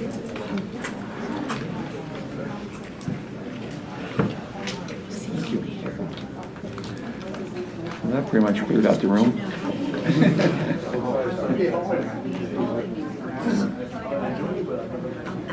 Ready? Yes, go ahead. All right, 8.2, Commissioner seeking your approval on an amendment to the subrecipient agreement with Lycoming County United Way in the amount of $38,850 is due to increased funding period half. Okay, a motion? I'll move to approve. I'll second. All in favor, say aye. Aye. Aye, so carried. Commissioner seeking your approval on the proposal for the installation of the steam humidification and dehumidification humidity control system with air management technologies in the amount of $79,000. This will come out of payroll convenience funds, and this is for the improvement at 3rd Street Plaza. Okay. This is- Motion? I'll move to approve. I'll second. And we're fortunate to have the federal funds that will help us pay for this over at that building because it has to do with air quality at our health center. So, and good news. Okay. All in favor, say aye. Aye. Aye, so carried. All right, Jason, 8.7 through 8.9.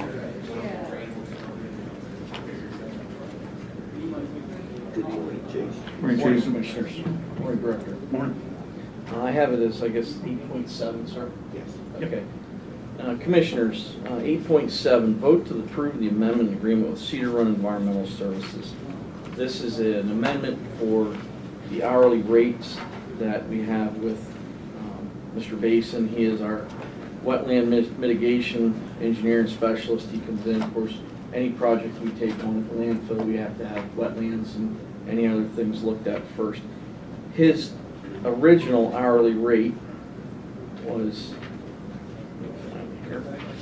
88, I believe. And that was in 2014. He did not increase the rates at all until today. His new 2023 is at 101.65. It comes out to a little over 2% a year increase, but he had not done any increases since 14.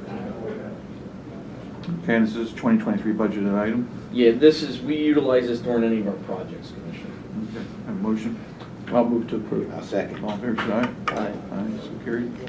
Commissioners, 8.8 is the submission of my DUP annual compliance history report for landfill and transfer station.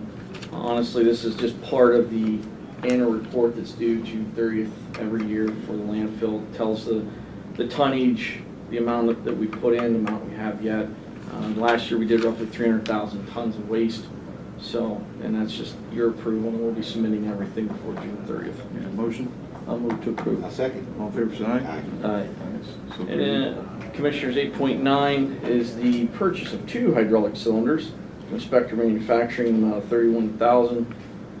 This comes under my maintenance and repair budget.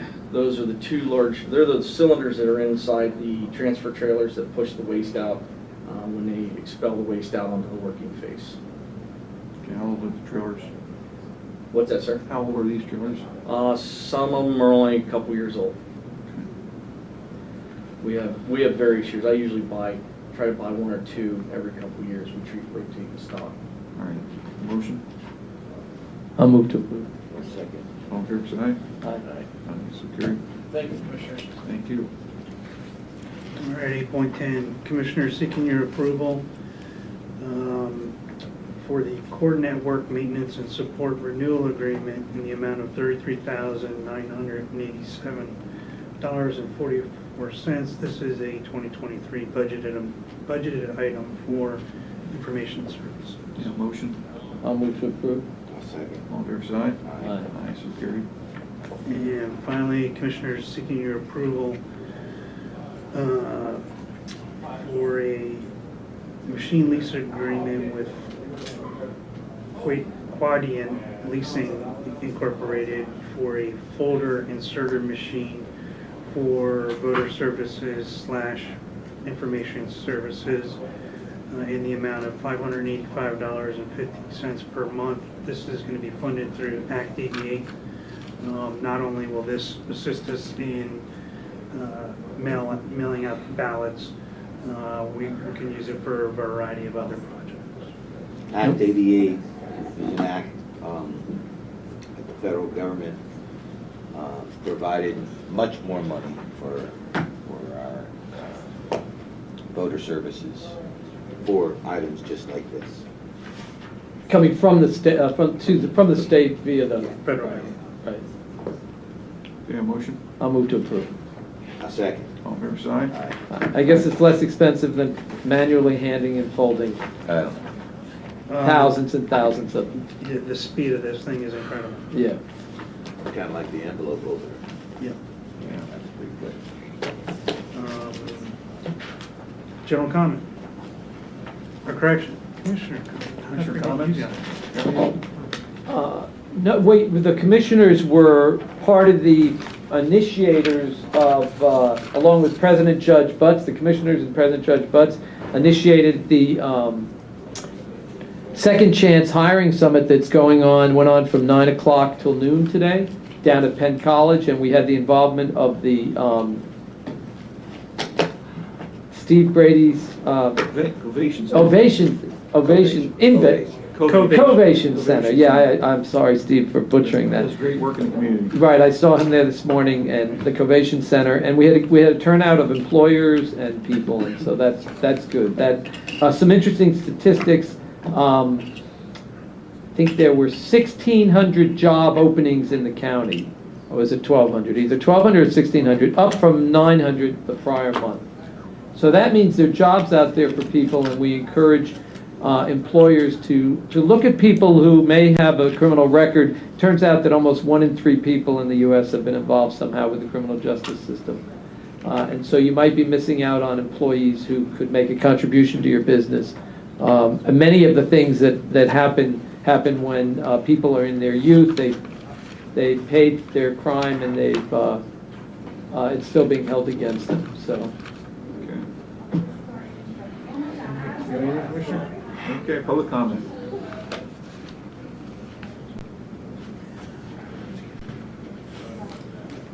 Like the gallery's thinned out a little bit. Where, Richard? How you doing? Good, how are you? Richard Hauser, Loyal Sock, 2440 Blair Street. Fellas, I appreciate all your hard work here on this mall situation. It's seems like it has an awful lot of different permutations to it. I'd like to talk a little bit here, as I've spoken to some of you in the past, regarding the immigration, the ICE facility, etc. I don't know if there's anything currently going on with that. I did speak, of course, with you at one point regarding that, and want to be sure that of these 6 or 7 or 8 million people that have invited themselves into our country at the behest of our current administration in Washington, D.C., that impact will be repelled in this area. And I'd like to get whatever information assurances on that's going to happen, because there are ways to do things and there are ways not to do things. And when we start doing expedient things to get, quote, immigration, I think that is a poor course of action and is fraught with danger. Criminality, we already know about the fentanyl crisis, we know about several things. Criminal enterprises that are just coming up here, and they aren't being stopped. They're actually being entrenched on the southern border as we speak. Now, I know that some people on the board, and generally speaking, are going to have their own ideas about what immigration is and what it should look like, etc. Again, I'd like to try to disabuse everybody, whoever remains here, that this is not an immigration. This is an invasion. That is exactly what it is. Immigrant is a legal term. If I invite myself into your home and I clean out your refrigerator, I help myself to your beer, and I sit down and I watch your television set, I'm not an immigrant. I'm an invader. And that's basically what's going on here. We have to get back to doing things correctly. And I really hope that with the interrogatories that I've made and others that you're working on, that we find out substantively what is going on. Because to think that you can bring in 7 million people, or however many it is, of course the totals are not going to be known because they're not supposed to be known. They will never tell you the truth. I mean, the truth is at a premium. Right now there is no truth anywhere in government or institutions. I have completely passed on any illusion that I'm going to get the truth. I'm hopeful that it will be appropriated here at the commissioners' meeting when it is available. But I'd like to know what indeed we are doing to get a handle on this so that we are not part and parcel of this ongoing flood of third world invaders coming into this country. So you had a conversation with me on the phone. Yes. And Joe Ham also reached out to. We have been in contact with ICE on the facility about Reach Road. We've sent them several emails. They had to get with their field director to see when her availability was for her to be here. We were able to lock down a date in the immediate future where we'll be up there to tour the facility. And once we had that tour done and those reports are received by us in person, then we'll share what we can with the public. Is that date available for public consumption at this point? Not at this point. I think it's important that we keep it confidential because of security reasons, maybe. This is not a tour for the public. This is a tour for the government officials. I understand. To go up and inspect the building that they promised they would let us inspect. And have a dialogue with them to see what's going on. We have no knowledge of anything specifically in this area. They had assured us in the beginning when we went to talk to them when they were over at Allenwood Prison, when we went over and spoke to them at that time, that this was not a facility that was used to house anyone. It had, I believe, 2 cells in it at the time, and it was to bring people in, process them, and then take them immediately out. It wasn't a place for overnight stay. Right. Well, I mean, they're still going to be in the country. I mean, the bottom line is that if they want to, they can come back in at some other time, and we're not going to know about it. This is what the problem with this is. We don't have an orderly immigration system here, and all I'm looking for, so far as we can do it, and I believe we can, is to staunch it as in this county, because you've got a government that's not following the law at the federal level. I mean, I don't think there's any question about that, and there certainly isn't any illusion or delusion that would lead you to believe that they are, because they are not. They are part and parcel allowing for a diminution of our culture and the destruction of it by letting hordes of people who don't have any sort of fealty to this country to bleed into this country. Some of them, maybe some of them are good people, but you know what? Good people don't break into your house at 2 in the morning. I mean, that's basically all I can say about that. And I take great umbrage with the sad stories of, oh, well, they just came across and, Juan and Maria and their 12 kids, and they just don't have anything else they can do. And they made it 4,000 miles, by the way, with NGOs carting them in buses, etc., and making sure that they're all refreshed by the time they get to the border. Or they're coming in with coyotes, and they're being brought across the border by cartels, and they're paying huge money and bringing in fentanyl, which is killing our citizens. Where is any of this stuff good? And I'm just trying to explain it. You know what the story is. But we really, as a community and as any ombudsman in these communities, have to stand firmly against this. And if something is not right at the federal level, I don't care what the state or anybody else says, it's going to have to be repelled. It's going to have to be stopped. And I pray God we don't get to a point where the failure of our institutions goes to a certain point where the only resort might be vigilantism at some point. I don't want to see that. But I warn everybody dangerously close, because we don't have any purchase on anything that's going on in our government. You can go through the motions, but you get no satisfaction. And that cannot be allowed to continue forever. And once again, just to explain it, these are not immigrants. These are illegal aliens. They are invaders. And some people, perhaps even on this board, have said, yes, my parents, grandparents, etc., were immigrants. That's fine. Tell me which one of them ran across the border at 2 o'clock in the morning through the Rio Grande. Tell me which ones they were. Tell me the officer's name that they gave up to get processed by the Border Patrol. You can't deliver those answers because they don't exist. They came through places like Ellis Island, which took a lot of work to get through there.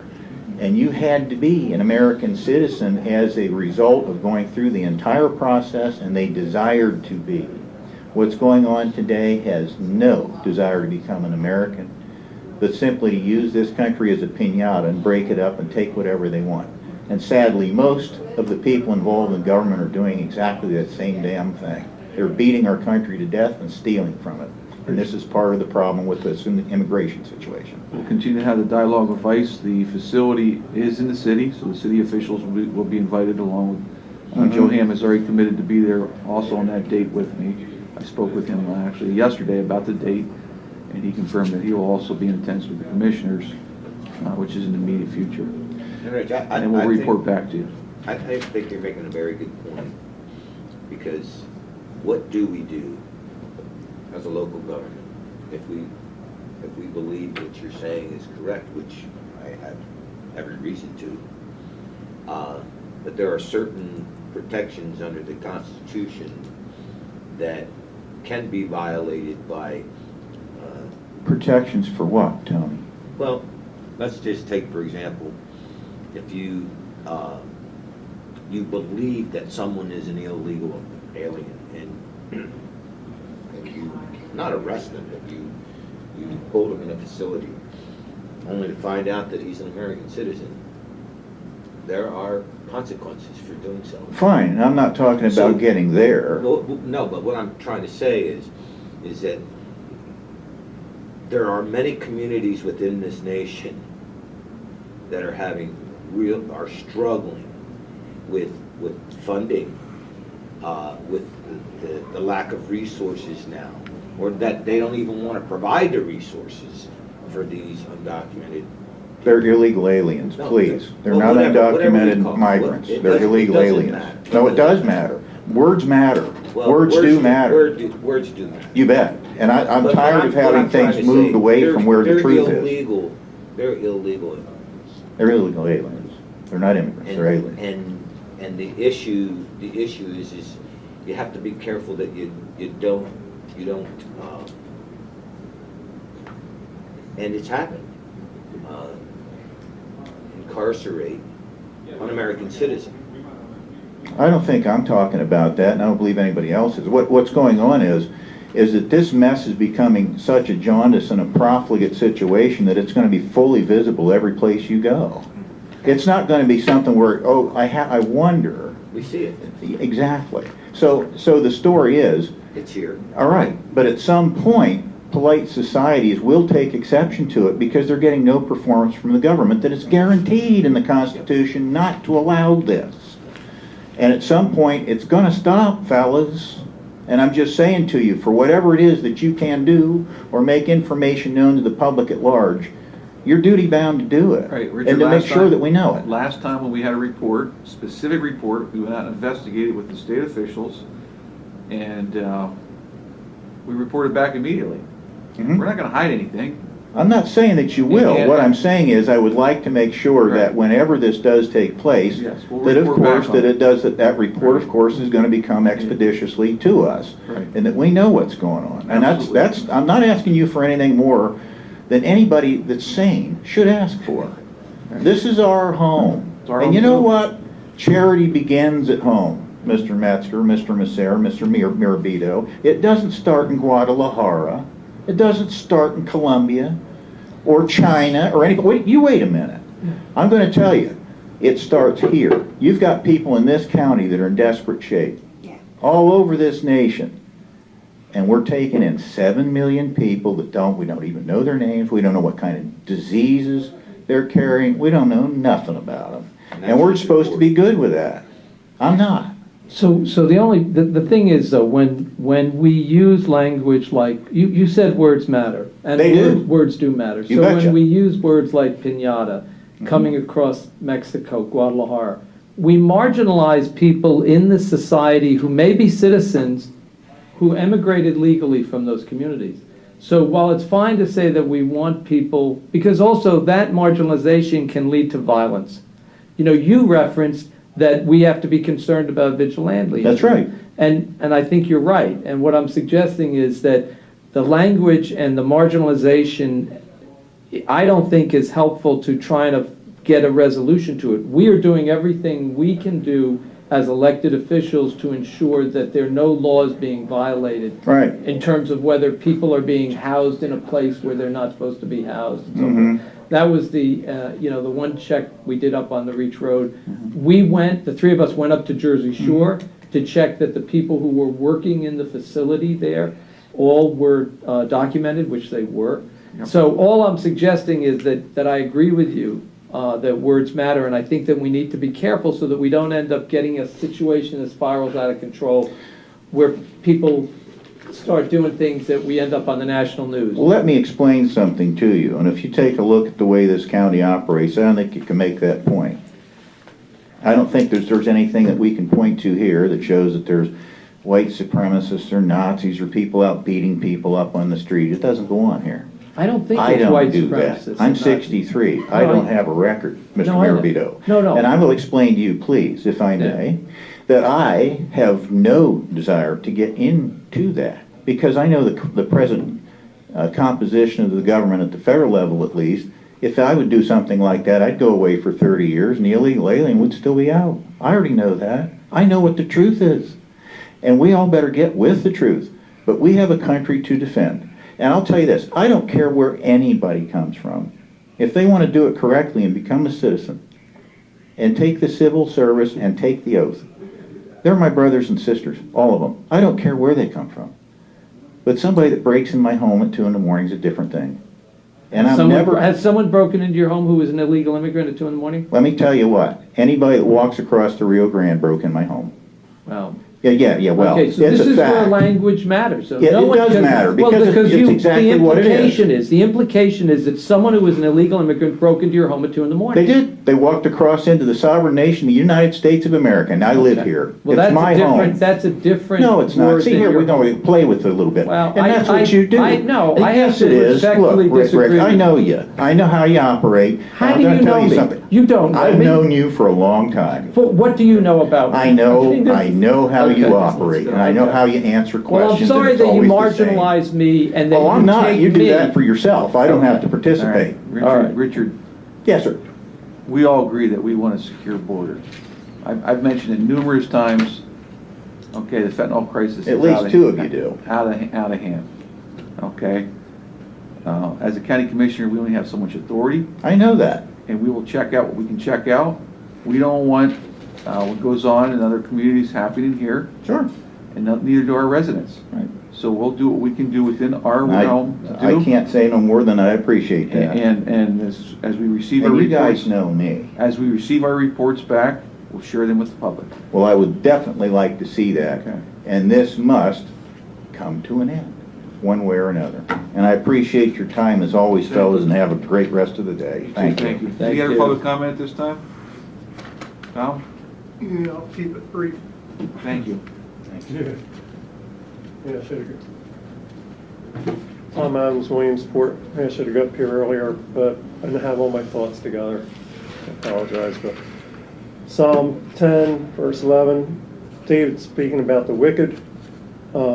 He says to himself, God has forgotten, he has hidden his face, he will never see it. And that's what we have in our government, what Rick's talking about. We saw I don't know if you saw what happened to the White House the 13th with the president giving a speech, American flags on either side, and what was prominent was the pride flag.